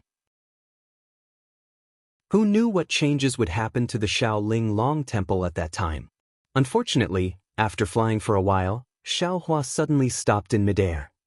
His face carried a kind of excitement, as if he had thought of something. He immediately turned around and landed at the place where he first left his divine sense mark. After looking around, he actually used the earth escape technique to rush into the snowy mountain. After a full half an hour, Xiaohua's figure finally came out of the snowy mountain. His face was full of regret. He muttered to himself, "AI, what a pity. This Xiao already has the materials to lay down a teleportation array. But to lay down a teleportation array is not something that can be done in a month. It will take several years. How can this Xiao stay here for long? Forget it, forget it. I'll leave my divine sense here first. I'll lay down the teleportation array in the hidden immortal continent first. I'll think about it later when I come to the Western Paradise. Hee. If there's a teleportation array that connects the two continents in the future, won't this Xiao be able to come and go as he pleases?" After saying that, Xiaohua could only fly into the sky again and rush to the place where the space meridian was previously opened. A faint green light flashed between Xiaohua's eyebrows as he opened his delusion breaker eye. His silver-white eyes stared at the void as a silver beam of light as thick as the mouth of a bowl fell into the void. Wang. After a moment, as the silver beam of light rotated and produced a huge rumbling sound, a space crack slowly appeared. When the crack was big enough, Xiaohua closed his delirium eyes with a satisfied expression. Obviously, the essence of the void-penetrating beast was very useful. In just a month, Xiaohua's delirium eyes had made great progress.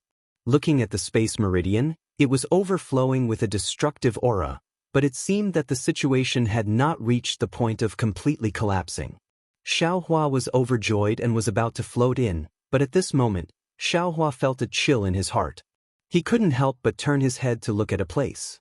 That place was filled with wind and snow, and there was nothing abnormal. Xiaohua frowned, and his expression changed slightly. He didn't dare to stay for a long time and hurriedly rushed into the space crack. After a moment, the space crack slowly closed, leaving no trace behind. The snow was still falling and the wind was still blowing. In the direction Xiaohua was looking, not to mention 100 miles, even 1,000 miles or 10,000 miles away, there was nothing abnormal. However, what about 1,000,000 miles or even 10,000 miles away? It was a little different. This was a hall of unknown size, and he didn't know where this hall was located. He only knew that the entire hall was filled with Buddhist light. Layers of golden light scattered in all directions like the sun. In the entire hall, there seemed to be only one person, but there also seemed to be hundreds of millions of people. At the head of the hall, a 90-foot-tall golden body of a Buddha statue sat upright on a 9-grade lotus platform. Around the golden body, in the void, there was a constant flow of simple yet substantial power of faith. When the power of faith rushed into the golden body, it was like thousands of streams returning to the sea, without the slightest ripple. However, the flashing Buddha light around the golden body went against the power of faith and also disappeared into the void. In addition to this golden Buddha statue, there seemed to be countless Buddha statues in the hall. These Buddha statues didn't shine under the golden statue, and their figures couldn't be seen. Even if one were to scan them with their naked eyes or Buddhist sense, they wouldn't be able to detect them. Not only that, but behind this 90-foot-tall golden statue, there was a Buddhist light wheel that was even larger than the 90-foot-tall golden statue. Above this light wheel, there was an uncountable amount of Buddhist light that was as thin as hair rotating. Every time the Buddhist light flashed, a small world would appear in the Buddhist light. Inside each small world, there would be the creation of a new world. Inside each small world, there would be countless flowers, birds, insects, and fish. Similarly, inside each small world, there would be tens of thousands of creatures that would appear and multiply. When this Buddhist light was annihilated, the small world would collapse, be destroyed, and die. The entire small world would be reduced to a void. Looking at the golden statue again, there were hundreds of millions of swastikas condensing into golden swastikas of various sizes. These golden swastikas were born as if they were breathing, and they were also swimming like fish. All kinds of mysteries and layers of reincarnation seemed to be evolving within these golden swastikas. Below the golden statue were 9 lotus platforms. Each lotus platform was as heavy as 10,000 caddies, and each lotus platform was thick and solid. The surface of the lotus platforms also had golden swastikas, but these golden swastikas were like tiny heavenly dragons. These heavenly dragons swam on one lotus platform and rushed to the other lotus platforms in a very orderly manner. The golden swastikas on the 9 lotus platforms connected together like an isolated world. It was as if the lotus platforms were above the hall, but in reality, it was unknown where they were. The golden statue's face was solemn, and a supreme pressure came from between its brows. In its slightly opened eyes, not only was there wisdom that could see through all things and control all things, but there was also compassion that bemoaned the state of the universe and pitied the fate of mankind. Anyone who saw it, whether they were immortals or mortals, would be filled with admiration. If this golden statue wasn't Mahavairakana, then which Buddhist lord was it?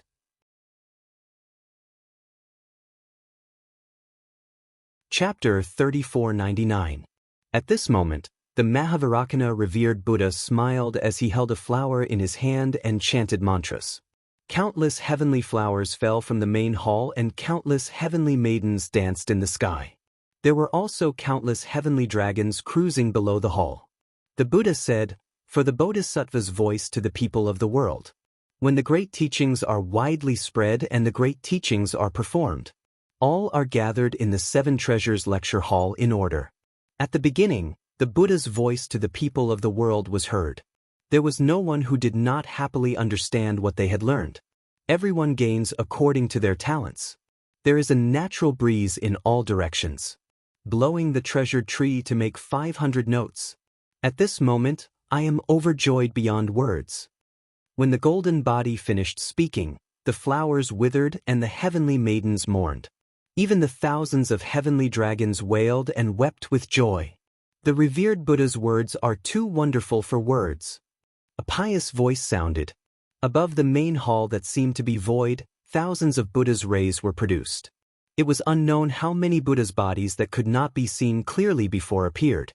Inside, an old man with a simple face put his palms together and said, "This Ananda Sutra is the sharpening of suffering. Anyone who can comprehend the samadhi within will be able to have a Buddha in his heart." Amitabha. Everyone in the main hall chanted the Buddha's name in unison. Their bodies emitted Buddha's rays at the same time. The Buddha's rays above the main hall welcomed the Buddha's rays of the golden body. The golden body of the revered Buddha was like the sun. Many of the golden bodies of the Buddha statues were not as bright as the stars in the night sky. The main hall that was originally a single Buddha suddenly became lively. Below the main hall, there were 4 ferocious and imposing Vajras standing in front of the main hall door. Each of them held a Buddha's treasure that was full of evil spirit. On both sides of the main hall, there were 500 arhats. These arhats were either sitting, lying down, standing, dancing, or shaking their heads. After the arhats, there were 3,000 Vajras. These Vajras had different faces and figures. There were even some who were of different species. After the Vajras, there were countless venerables and indigo Buddhas. These venerables and indigo Buddhas were all devout as they chanted the Heart Sutra with their palms together. Above the main hall, to the left of the Mahavrakana revered Buddha was a Buddha's body that was 90 feet tall. That Buddha's face looked miserable with thousands of wrinkles. The Buddha's rays were auspicious, just like the rebirth of the revered Buddhas. However, the Buddha's rays were mostly waning with no signs of revival. Before this Buddha's body was an ancient lamp with dim light. Wasn't that Buddha's? As Buddha's Buddha, the Buddha's rays, the Buddha's Buddha's the Buddha's rays. Buddha's Buddha was Buddha was Buddha was Buddha was Buddha Buddha was Buddha, Buddha was Buddha. In front of the Mahavrakana world revered one, under the 9-grade lotus platform, there was a golden light of 80 feet around his left hand. However, the golden light was empty. Not to mention the golden body, there wasn't even a human figure. On the other hand, on the right side of the Mahavrakana world, a bodhisattva with a face full of unswerving determination radiated a Buddhist light that was 80 feet wide. However, if one took a closer look, the bodhisattva standing there with the staff in his hand was different from the Buddha Lord. Although the bodhisattva was a statue of great forbearance and great wish, the Buddha light around the bodhisattva flashed with traces of bloody light, filled with the aura of the netherworld. The bodhisattva's golden body was close to nothingness, with only a faint outline.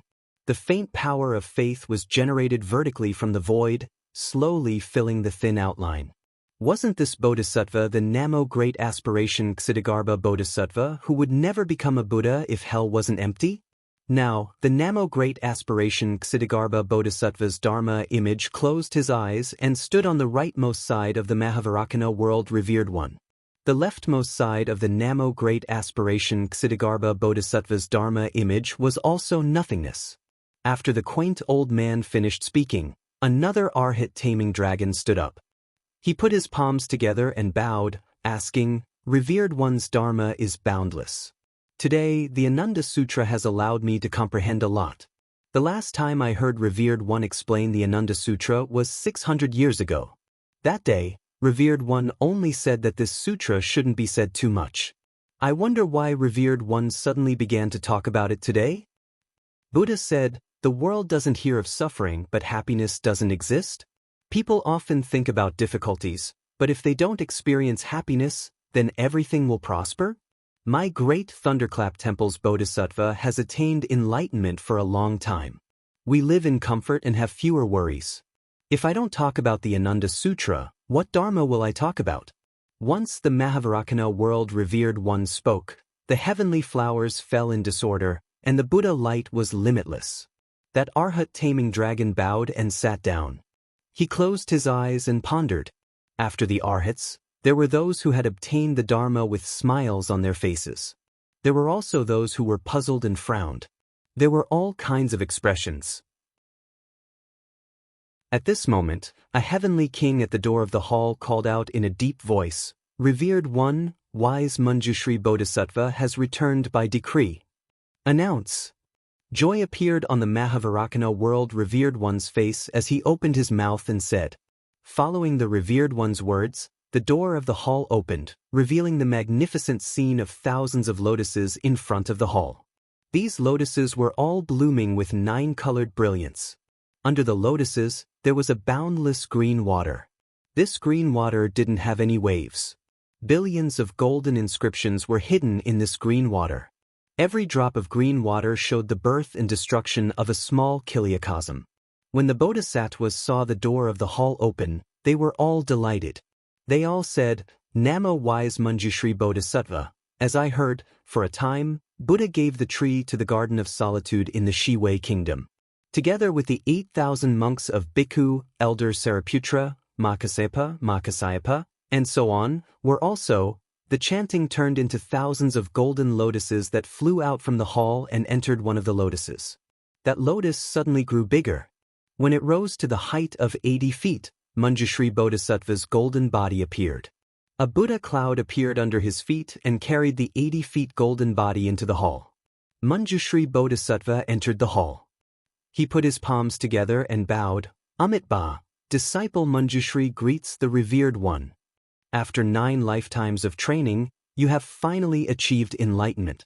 From now on, you will not enter the cycle of reincarnation and fall into the mortal world. Your golden body is clean and your Buddha heart is stable. You will no longer have any fate with the mortal world. I congratulate you. Mahavairocana world revered one said with a smile. Thank you, revered one. Manjushri Bodhisattva bowed respectfully. Manjushri, before you return to your position, I have to remind you. Mahavairocana world revered one said again, I think you already know when you are in the Lotus Platform realm. My Buddhism sect has 9 transformations of the golden body. You are only at the first level now. If you want to live as long as the heavens and become immortal, you have to go through 9 transformations before you can complete it. Moreover, your cultivation of Buddhism is still shallow. You are still far from being accepted into the Buddhist kingdom. You cannot be arrogant and remain stagnant. Thank you, revered one. I understand. Manjushri Bodhisattva nodded and said.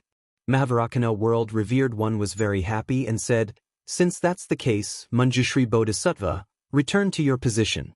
More than half of the 4 bodhisattvas in front of me have returned to their positions. Hearing that, Manjushri Bodhisattva's face turned solemn. He walked toward the flashing golden light on the left of Mahavairocana world revered one. When his golden body merged with the golden light, the Buddha light behind his head shone brightly. It went straight to the top of the hall. When the Buddha light condensed, thousands of feet of Buddha light filled the entire hall. Thousands of power of faith came from the void and fell into his golden body. No matter if it was the heavenly flower, the heavenly lady, or the heavenly dragon, they all came to congratulate him. Namo Great Wisdom Manjushri Bodhisattva. Namo Great Wisdom Manjushri Bodhisattva. The sound of chanting came from all over the hall. Good. Mahavairocana world revered one was very happy. When he was about to say something, suddenly, under his right hand, the gap between Manjushri Bodhisattva and Ksitigarbha Bodhisattva suddenly flashed with brilliance. The Buddha light that was a few times stronger than Manjushri Bodhisattva's instantly appeared. In a moment, it formed an 8-foot shadow. Even Mahavairocana world revered one was surprised. Congratulations, world revered one. The Dipankara Archaic Buddha on the left smiled. First, Namo Great Wisdom Manjushri Bodhisattva has returned. Now, Namo Great Wisdom Manjushri Bodhisattva has returned. Our blessed land world's Buddha light shines upon all. Congratulations, world revered one. All the Buddhas congratulated him in unison. However, the joy on Mahavairocana world revered one's face wasn't what they had imagined. Seeing this, the Dipankara Archaic Buddha smiled. World revered one, Manjushri Bodhisattva has returned. Our Thunder Sound Temple had a Bodhisattva Buddha fruit, which is our blessed land world's merit. When Samantabhadra Bodhisattva returned, our Thunder Sound Temple didn't have any Buddha signs. So, the Buddha Kingdom's Buddha child's 9 transformations golden body should have returned, right? Dipankara Archaic Buddha. Mahavairocana world revered one pondered for a moment and said in a low voice, have you received any message from the Buddha Kingdom's main body? Dipankara Archaic Buddha shook his head slightly and didn't say anything. There are so many accidents. I'm afraid there's a problem. A miserable expression appeared on Mahavairocana world revered one's face. Amitabha. There will always be accidents. If there weren't any accidents, the 3 continents would have already fallen into our hands. Dipankara Archaic Buddha didn't care at all and answered with a smile. At this moment, many Buddhas at the side of the main hall also had strange expressions on their faces. After all, no matter which Buddhas wanted to attain fruition, they would only come to the Thunder Sound Temple because of Mahavairocana world revered one's request, and the Heavenly King went to receive them. How could they appear out of nowhere like this? World revered one. The golden lotus in the receiving pond is shining. I'm afraid that Samantabhadra Bodhisattva has arrived. The Heavenly King in front of the hall's door hurriedly reported. Announce. Mahavarakana world revered one side in his heart and said, at the same time, with the Buddhist oracle, the door of the main hall slowly opened. In the lotus pond where Manjushri had walked out, the Buddhist light shone brightly again. One of the lotuses was lifted high, and it was dozens of feet higher than the other lotuses. An extremely strong Buddhist light fell vertically from the sky and covered the lotuses. In the Buddhist light, the lotuses suddenly expanded to more than 8 feet. Different from when Manjushri had appeared, the lotuses shrank rapidly after reaching 8 feet and expanded again. After 3 times, the Buddhist light disappeared and the lotuses bloomed. A bodhisattva wearing a 5 Buddha golden crown and a cassock walked out of the lotuses. The bodhisattva held a rui scepter in his left hand and looked solemn. When he came out of the lotuses, he didn't enter the main hall like Manjushri. Instead, he put his palms together and bowed, saying, Disciple Samantabhadra greets the world-revered one. Chapter 3500. Samantabhadra, you are the 3rd transformation golden body. Now, enter the lotus pond and rebuild your body. Mahavarakana said. Sure enough, after the light of Buddha disappeared, only a faint outline was left on Samantabhadra's golden body. Not to mention the lotus seat, even the entire golden body was made of lines. Disciple obeys Venerable One's order. Samantabhadra lowered his head and said, not daring to refute. His body slowly sank into the pool of green water under the lotus. Gugugugu. As Samantabhadra Bodhisattva's golden body soaked into the lotus cleansing pond, bubbles appeared in the green water. Hundreds of millions of small kiliacosms emerged from the bubbles and rushed into Samantabhadra Bodhisattva's golden body. At the same time, the golden inscriptions in the green water gathered on Samantabhadra Bodhisattva's golden body. Layers of Buddhist light appeared from the golden body. The heavenly flowers and fairies appeared again, dancing around the lotus cleansing pond with thousands of Sanskrit chants. Samantabhadra Bodhisattva only flew out of the lotus cleansing pool after a few minutes. Rumble. The sound was like thunder.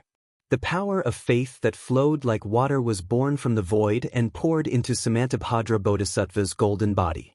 Behind the golden body, the Buddha's light was shining brightly. At this time, Samantabhadra's golden body had condensed, especially under Samantabhadra's feet. 8 lotus seats appeared out of thin air, carrying Samantabhadra into the main hall of Layin Temple. After paying his respects to Mahavarakana, Samantabhadra followed Buddha's order and ascended to the Namo Great Movement Samantabhadra's position on the right hand of the Buddha Lord. Immediately, the whole hall was filled with sounds of chanting. At this time, Samantabhadra Mahasattva is in front of Tathagata, sitting on the lotus seat of Shitsi, receiving the power of Buddha and entering Samantabhadra. The name of this samadhi is, all Buddhas Vairocana Tathagata are hiding within, and all Buddhas are equal and can be shown to the public in the Dharma realm, vast and unhindered, the same as the void, the Dharma realm's sea vortex, nothing can enter, born from all samadhi, it can include all Dharma realms. The wisdom of all Buddhas of the 3 eras are born from this, and all Buddhas of the 10 directions can be shown. In a dust, there is the world sees dust, and in a flash, there is the world sees dust, and in front of a Buddha, there is the world sees dust, and in front of a Buddha, there is the world sees dust, and in front of a Buddha, there is the world sees dust, and Samantabhadra. When the Bodhisattvas finished chanting, the entire Thunder Sound Temple shone brightly with Buddhist light. The Bodhisattva's Buddhist light shot up to the sky and formed their own Dharma images. The entire Thunder Sound Temple's main hall was filled with countless strange phenomena. Congratulations, revered one of the world. After a while, Fu Huluohan clasped his palms together. Although he was congratulating them, the sorrow on his face did not lessen. 2 out of the 3 bodhisattvas of the Layin Temple have returned in one day. That Namo Merciful Guanyin Bodhisattva almost attained fruition earlier. Given enough time, he will definitely return to the Buddha. Amitba, Fu Huluohan is right. Dipankara nodded. If it wasn't for Mahavarakana revered one of the world's teachings, how could the Pure Land world's fate with Buddhism flourish?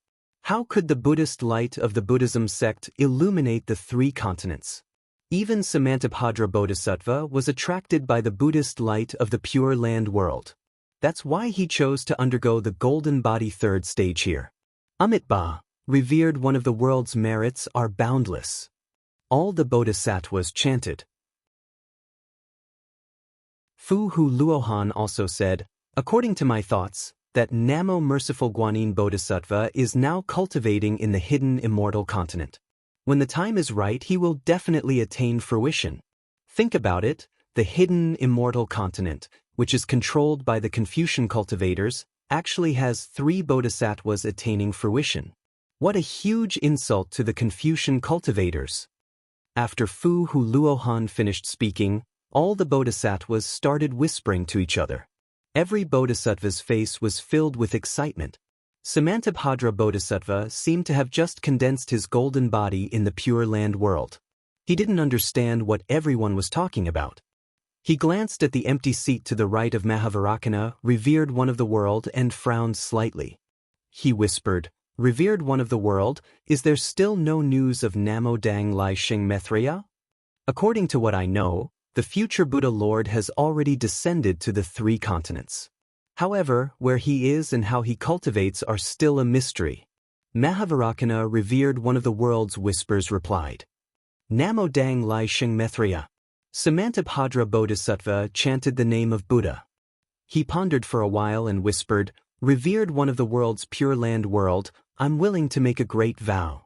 I'll use the power of this world to search for Maitreya's whereabouts.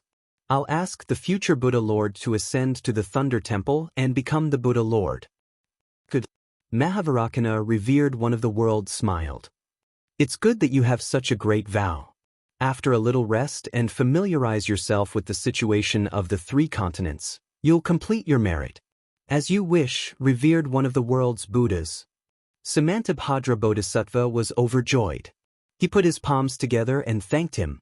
Before Mahavarakana, revered one of the world's Buddhas, wanted to say something, his solemn expression, which had never frowned for thousands of years, suddenly moved slightly. Immediately, a hint of surprise flashed through his eyes. The Buddha light behind his golden body soared into the sky like flames. The Buddha seal, with one hand pointing to the sky and the other pointing to the ground, also moved at the same time. Revered one of the world? Not only were the Buddhas surprised, even the Dipankara archaic Buddha was shocked.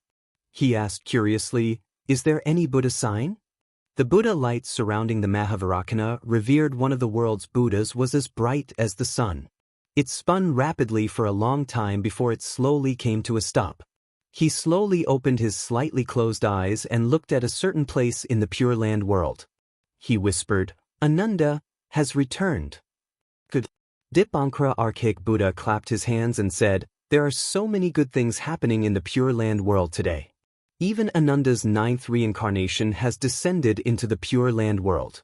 Congratulations, revered one of the world." "Sai, what's there to be happy about?" The Mahavarakana, revered one of the world's Buddhas, smiled bitterly. "Ananda insisted on walking his own path, which has already deviated from the Buddha's principles. Even with my ability, I can't see where he is." Revered one of the world, since Ananda has descended into our Pure Land world, how can he escape from our Buddha's hands?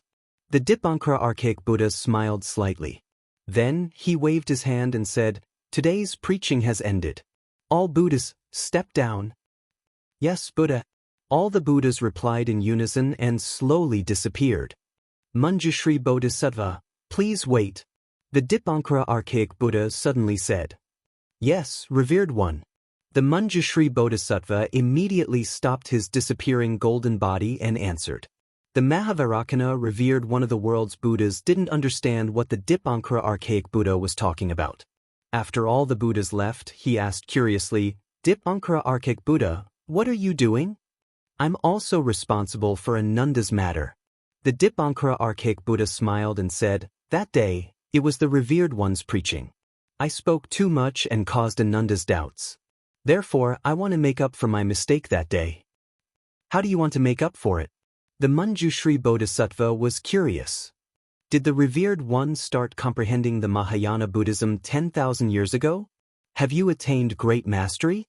The Dipankara archaic Buddha asked with a smile. Naturally, it has already attained great mastery. The Mahavairakana revered one nodded and said, this Buddhism has already been recorded into the Tripitaka Buddhist scripture, which is kept in the scripture repository. The Mahayana Buddhism has yet to be preached by the revered one. I'm afraid you have some reservations about it? The Dipankara archaic Buddha asked calmly. Indeed. The Mahavairakana revered one nodded. Although the Hinayana Buddhism has many flaws, it's stable and steady. As for the Mahayana Buddhism, it fixes the flaws of the Hinayana Buddhism. However, it's a little too eager for quick success and deviates from my Buddhist scripture. Revered one, Buddhism sees the world through Buddha's eyes. It presents the great thousand worlds and small thousand worlds to the human eye. There are no flaws or flaws. The only flaw in flaw is the human eye. The Dipankara archaic Buddha smiled and said, the revered one is too benevolent. It's too difficult to achieve perfection. Yes, if that's the case, I'll preach the Mahayana Tripitaka scripture to all the Buddhas. The Mahavairakana revered one nodded. However, the Mahavairakana revered one was surprised. He looked at the Manjushri Bodhisattva and smiled, Dipankara archaic Buddha, do you want me to preach the Manjushri Bodhisattva first? That's not necessary. The Dipankara archaic Buddha shook his head and said, since the Mahayana Buddhism of the revered one is to be preached, it must be spread to the blessed lands. What about the hidden immortal continent? What about the thousand demons' sacred realm? This disciple isn't talented, but I'm willing to make a great wish. The Manjushri Bodhisattva immediately realized and hurriedly bowed. The Dipankara archaic Buddha waved his hand and said, you've already attained enlightenment. Don't snatch any more merit. This disciple. The Manjushri Bodhisattva was stunned. The Mahavairakana revered one was enlightened and nodded slightly.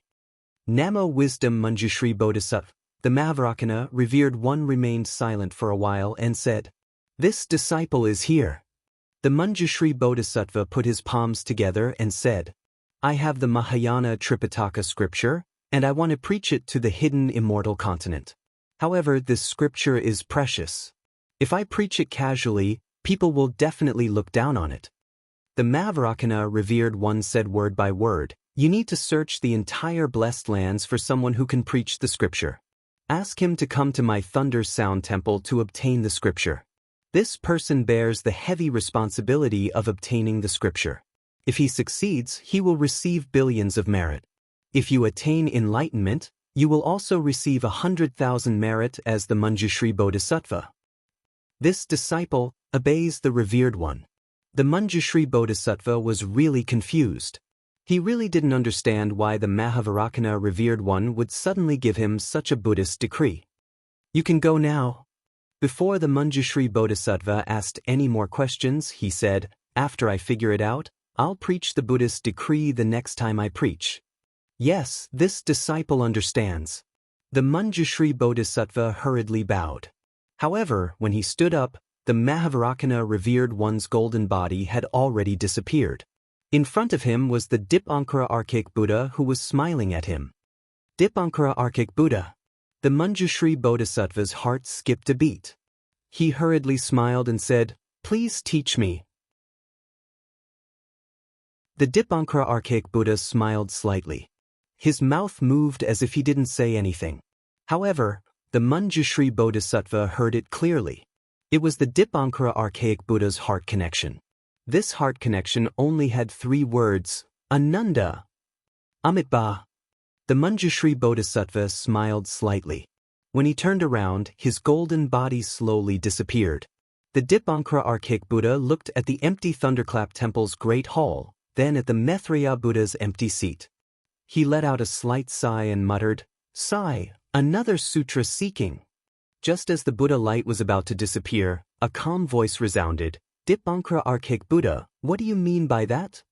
Does the revered one not know? The Dipankara archaic Buddha smiled faintly. When I was in my 4th life, the revered one was in his 3rd life. Wasn't it the so-called Great Tang Empire? That Eastern victory proud comes to the divine lands, a stone monkey. The Dipankara archaic Buddha's words were like flowing water. However, his words revealed the secrets of Buddhism.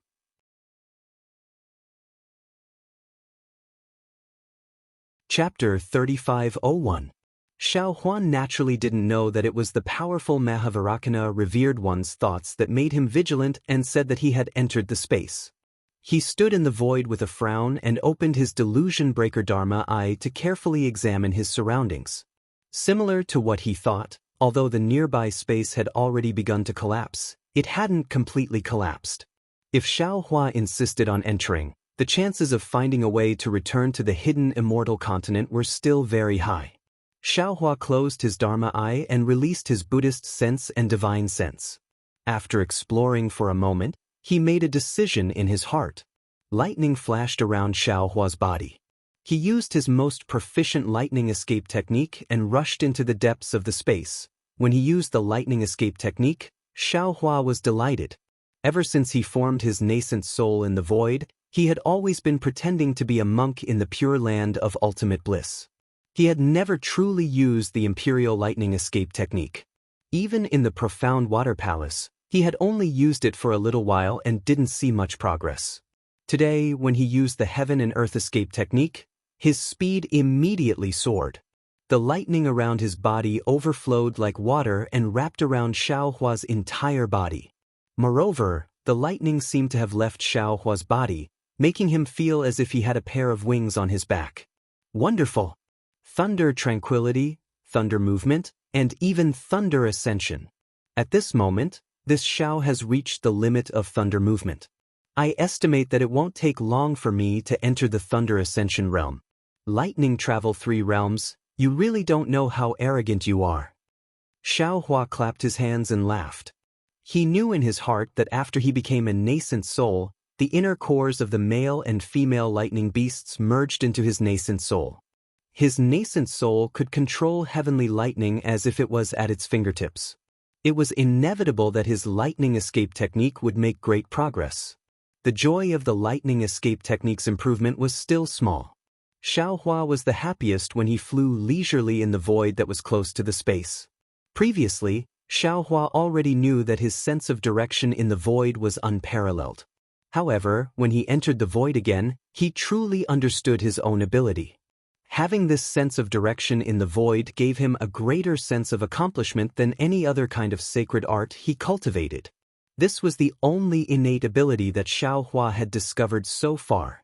Every time he flew into a void passage and saw that it had collapsed, he would immediately retreat without hesitation. Looking at the choices of 3 or 4 forks in front of him, he didn't need to think at all. Just by looking at these forks with his naked eye, he could immediately determine which one he could take, which one might take him around, and which one was the closest.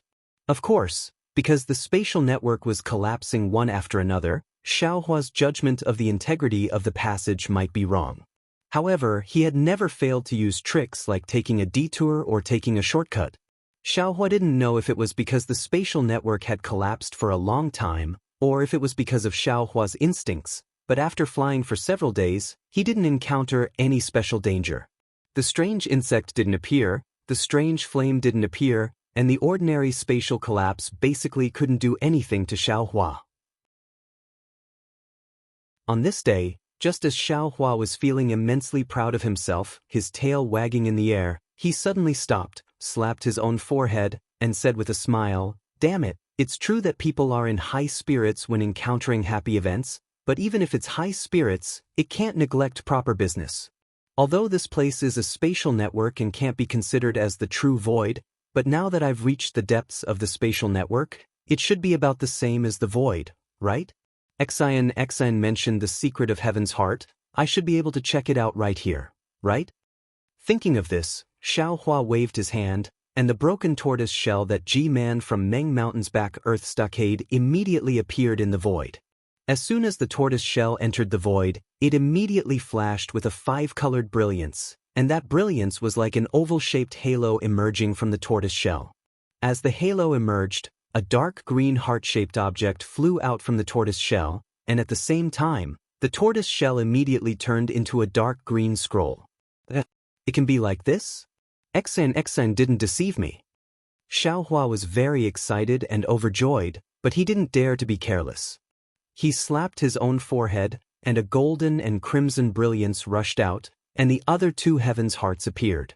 The dark green heaven's heart was attracted by these two brilliances and cheerfully flew into it. These three heavens' hearts spun in the air, as if they hadn't seen each other for a long time, and even the three brilliances flickered rapidly, and then the three heavens' hearts disappeared into Xiaohua's forehead. After collecting the third heaven's heart, Xiaohua took out the tortoise shell that Xine gave him and the tortoise shell that he obtained. Sure enough, the three tortoise shells all emitted a five-colored brilliance. Xine's tortoise shell turned into a golden scroll, and Xiaohua's tortoise shell turned into a crimson scroll. In particular, the brilliance of these three scrolls attracted each other, and the five-colored halo of the three scrolls slowly rotated, gradually overlapping, and the three scrolls also flew together, fusing into a three-colored scroll. Haha, isn't this the so-called heavenly scroll? Xiaohua was overjoyed. Xine didn't mention this before. However, Xiaohua didn't care at this time, and with a grab of his hand, the three-colored scroll fell into his hand. However, when Xiaohua flipped through the book, a strange expression appeared on his face again. This was because the scroll was completely blank. Not to mention the inscriptions he was looking for, there wasn't even a single ordinary word. It was like a wordless heavenly scroll. Damn it! Xiaohua immediately understood why Xine didn't say anything. He could even guess the gloating expression on Xine's face when she found out that he had opened the heavenly scroll in the void.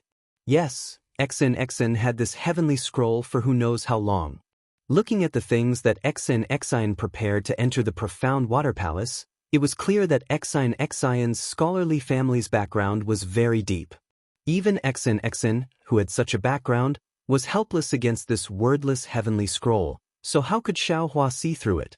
No wonder this guy was so generous. Xiaohua secretly curled his lips. So this thing is a piece of trash.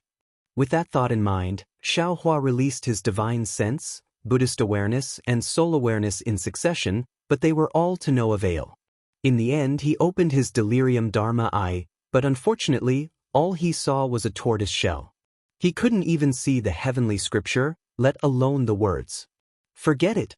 I'm afraid the opportunity hasn't come yet. Xiaohua shrugged and prepared to send the heavenly scroll into the space.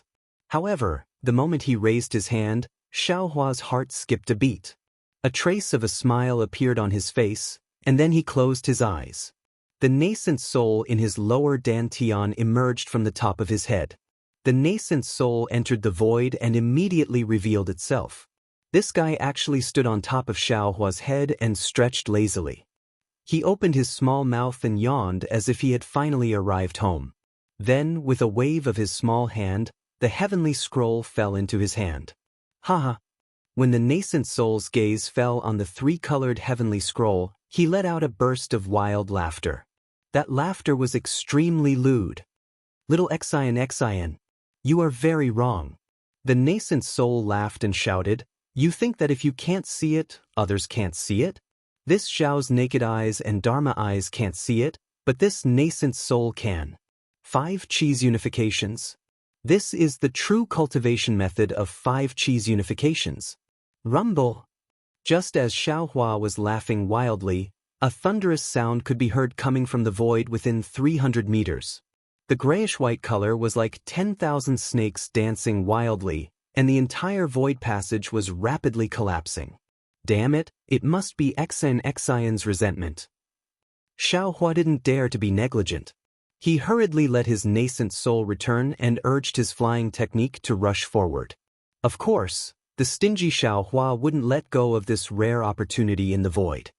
He called out the green-robed Xiaohua again and let him control his nascent soul and lie on top of his head to read the wordless heavenly scroll. The Black Cloud Ridge was still the same Black Cloud Ridge. The thick mist of the Black Cloud family's patriarch lingered around the mountain ridge. There were still a few merchants passing through the area, trembling in fear. These merchants were surrounded by bodyguards. Similarly, these bodyguards were also extremely vigilant. They held weapons in their hands and were ready to fight at any moment.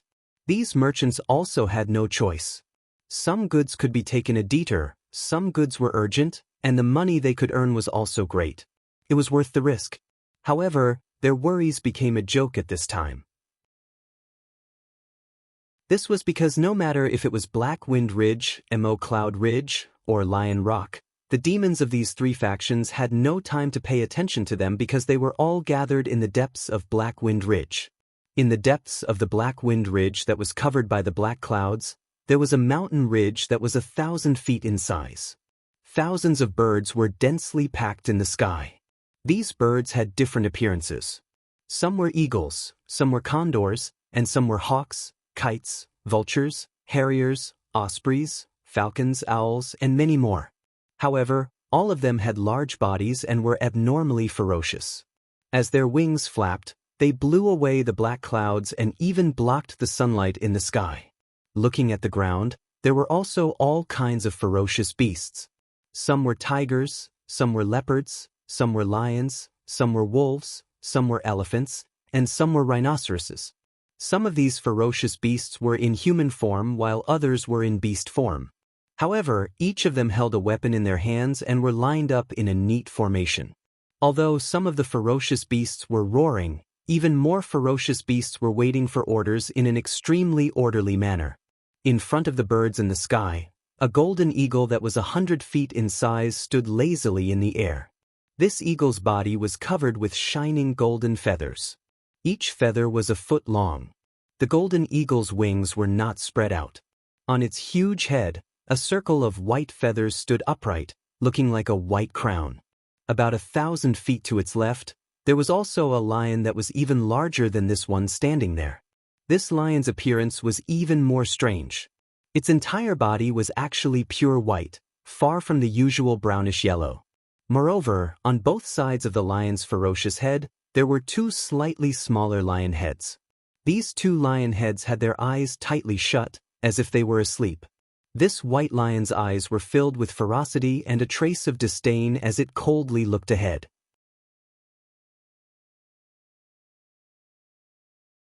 Chapter 3502.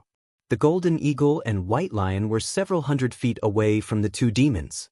The one standing in the air was naturally the black bear spirit. At this moment, the black bear spirit had a helpless expression. The magic wand in his hand was dragged behind him weakly. His two small eyes scanned the sky and then looked at the ground. He opened his mouth and said, "King Golden Eagle, King Myriad Lion, are the two of you tired of living? My Black Wind Ridge has always minded our own business with Yun Ridge and Lion Rock. This king's Black Wind Ridge is the smallest in the Black Cloud Ridge. May I know why the two great kings are suddenly interested in my Black Wind Ridge?" The black bear spirit said to himself. His expression was very cautious. The demon cloud under his feet rolled slightly, as if he felt that something was wrong and was about to escape. Unfortunately, neither the lazy golden eagle nor the cold white lion had any intention of replying.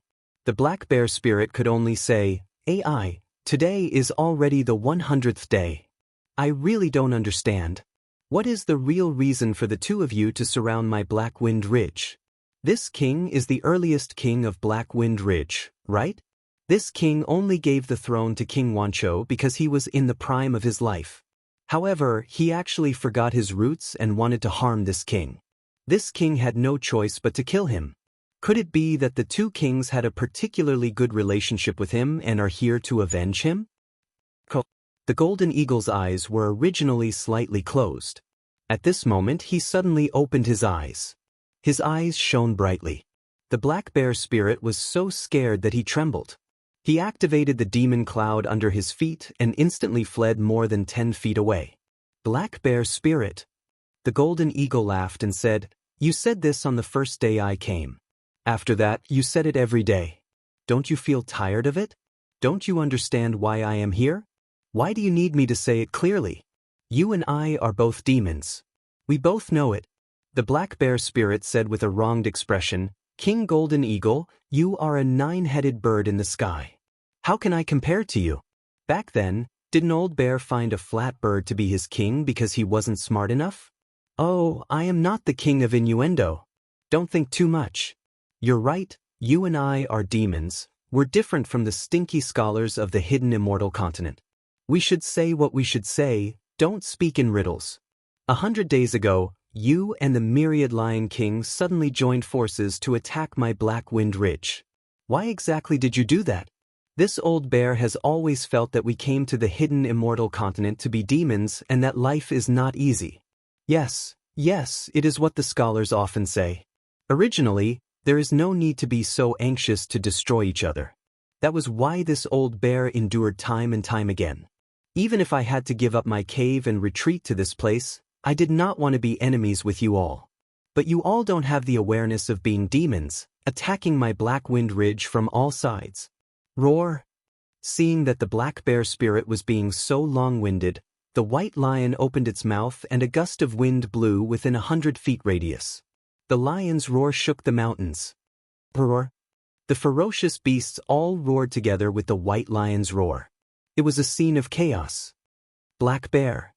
The white lion's voice was very majestic, rolling like thunder. This is the first time this king has spoken, and it will also be the last time. My Black Wind Ridge is the world of demons. You can let King Wancho be the king, or King Snowbat be the king, but you can't let a human be the king. You have always been a coward, this king has long seen through you.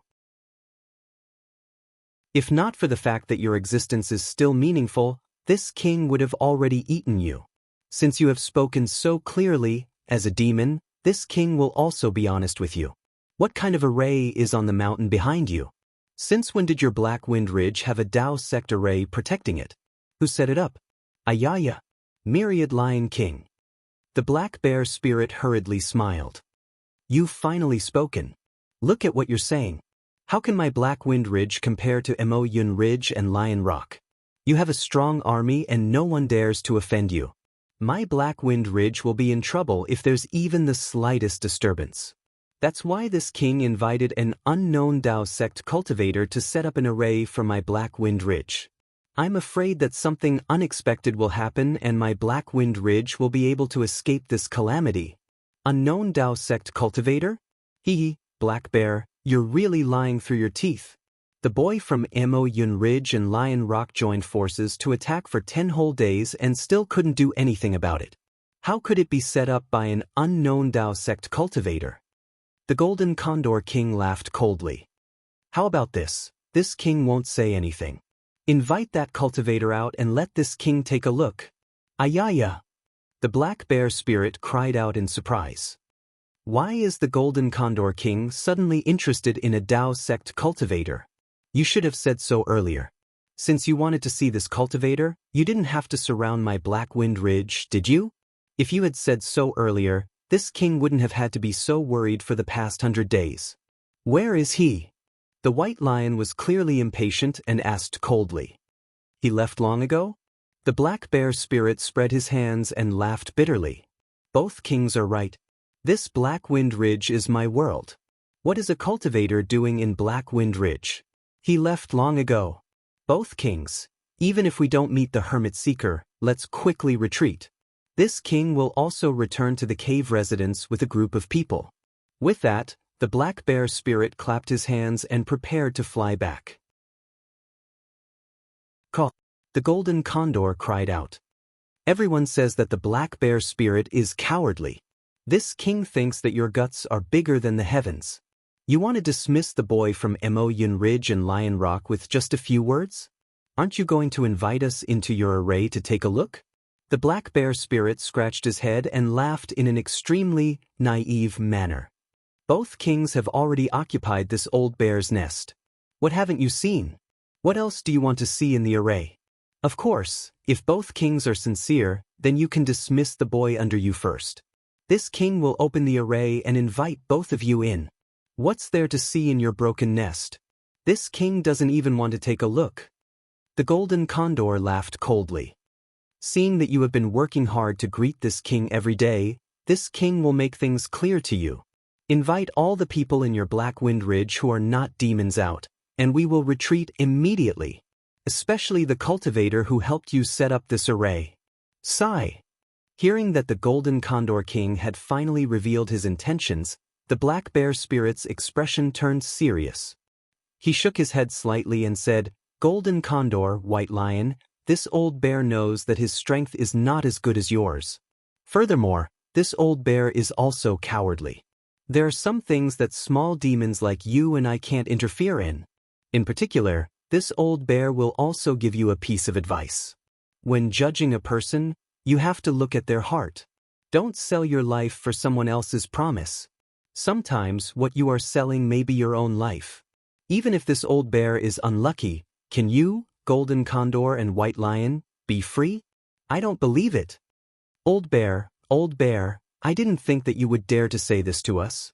It turns out that there are times when you are bold." The Golden Condor King laughed and spread his wings. They were actually hundreds of feet wide. As his wings flapped, golden light flashed. However, the Golden Condor King's tone was even more arrogant. "This king came today to see what kind of cultivator gave you the courage to look like. I want him to set up the same array for this king's Yun Ridge." Forget it. The black bear spirit saw the Golden Condor King spread his wings and hurriedly waved his hand. He flew up the mountain and shouted, "This king will not waste any more words with you. You can attack or surround me if you want. This king is going to find a female bear to look at the stars." Seeing that the black bear spirit was so alert, the Golden Condor King glanced at the silent White Lion and smiled bitterly. The black bear spirit flew close to the mountain ridge, and a circle of light flashed around its body. Its body twisted strangely and disappeared. The mountain ridge was still the same as before. Not even a blade of grass on the mountain moved. Myriad Lion King, this black bear spirit is so slippery. He did not reveal anything at all. The Golden Condor King said helplessly to the Myriad Lion King. The Myriad Lion King nodded. This black bear spirit is famous for his cowardice. For the past 100 days, he has been very careful every day. It seems like he wants us to slack off. Every time he comes out, he will not be more than 500 feet away from the array. With your flying speed, you will not be able to do anything to him. It seems like the black bear spirit is still relying on this dissect array. It seems like we can only break this array to achieve our goal. The Golden Condor King looked at the mountain and said awkwardly, "But our boy has been attacking this array for more than 10 days. There is no effect at all. Even if we do it ourselves, we may not succeed." At this point, the Golden Condor King lowered his voice and said, "Who is the cultivator who set up the array for the black bear spirit? Or do they have to force this person out?" The black bear spirit's words these few days have made this king nervous. To be able to set up such an array is not an ordinary cultivator. Let's not get into trouble. What trouble can we get into?" The White Lion King sneered. Hiding in the array for more than 100 days and not daring to come out. What kind of famous cultivator can he be? Besides, even if this cultivator has some tricks up his sleeve, can he compare to them? Indeed. The Golden Condor King shrunk his neck, the white crown on his head slanted. No matter how powerful that cultivator is, he is just one person. How many nails can he make if he is made of iron? This king has seen how powerful that group of people is. If you and I don't listen, I am afraid we will be killed by them immediately. Sigh. Hearing this, the Myriad Lion King looked embarrassed and sighed. You and I have been flaunting our strength in the Black Cloud Ridge for so many years, but who knew that there were so many people hiding in the depths of the Black Cloud Ridge? You and I have become their cover. If not for the black bear spirit, you and I would still be in the dark. The ignorant are fearless. The Golden Condor King gathered his courage. You and I are still useful now. If we were like the black bear spirit, I am afraid we would not live for long. Since those people are willing to let us be their cover, we will continue to be their cover. In the future, without the black bear spirit, you and I do not need to care too much about territory. Let's live well first. You're tuning in to the Passion Pages YouTube channel. We're so grateful for your support, and don't forget to subscribe to join us on this incredible journey through captivating stories. Your generosity through donations truly makes a world of difference, as it's the primary source of revenue that allows me to expand and enhance this channel for you. Thank you from the bottom of my heart for being a part of this adventure.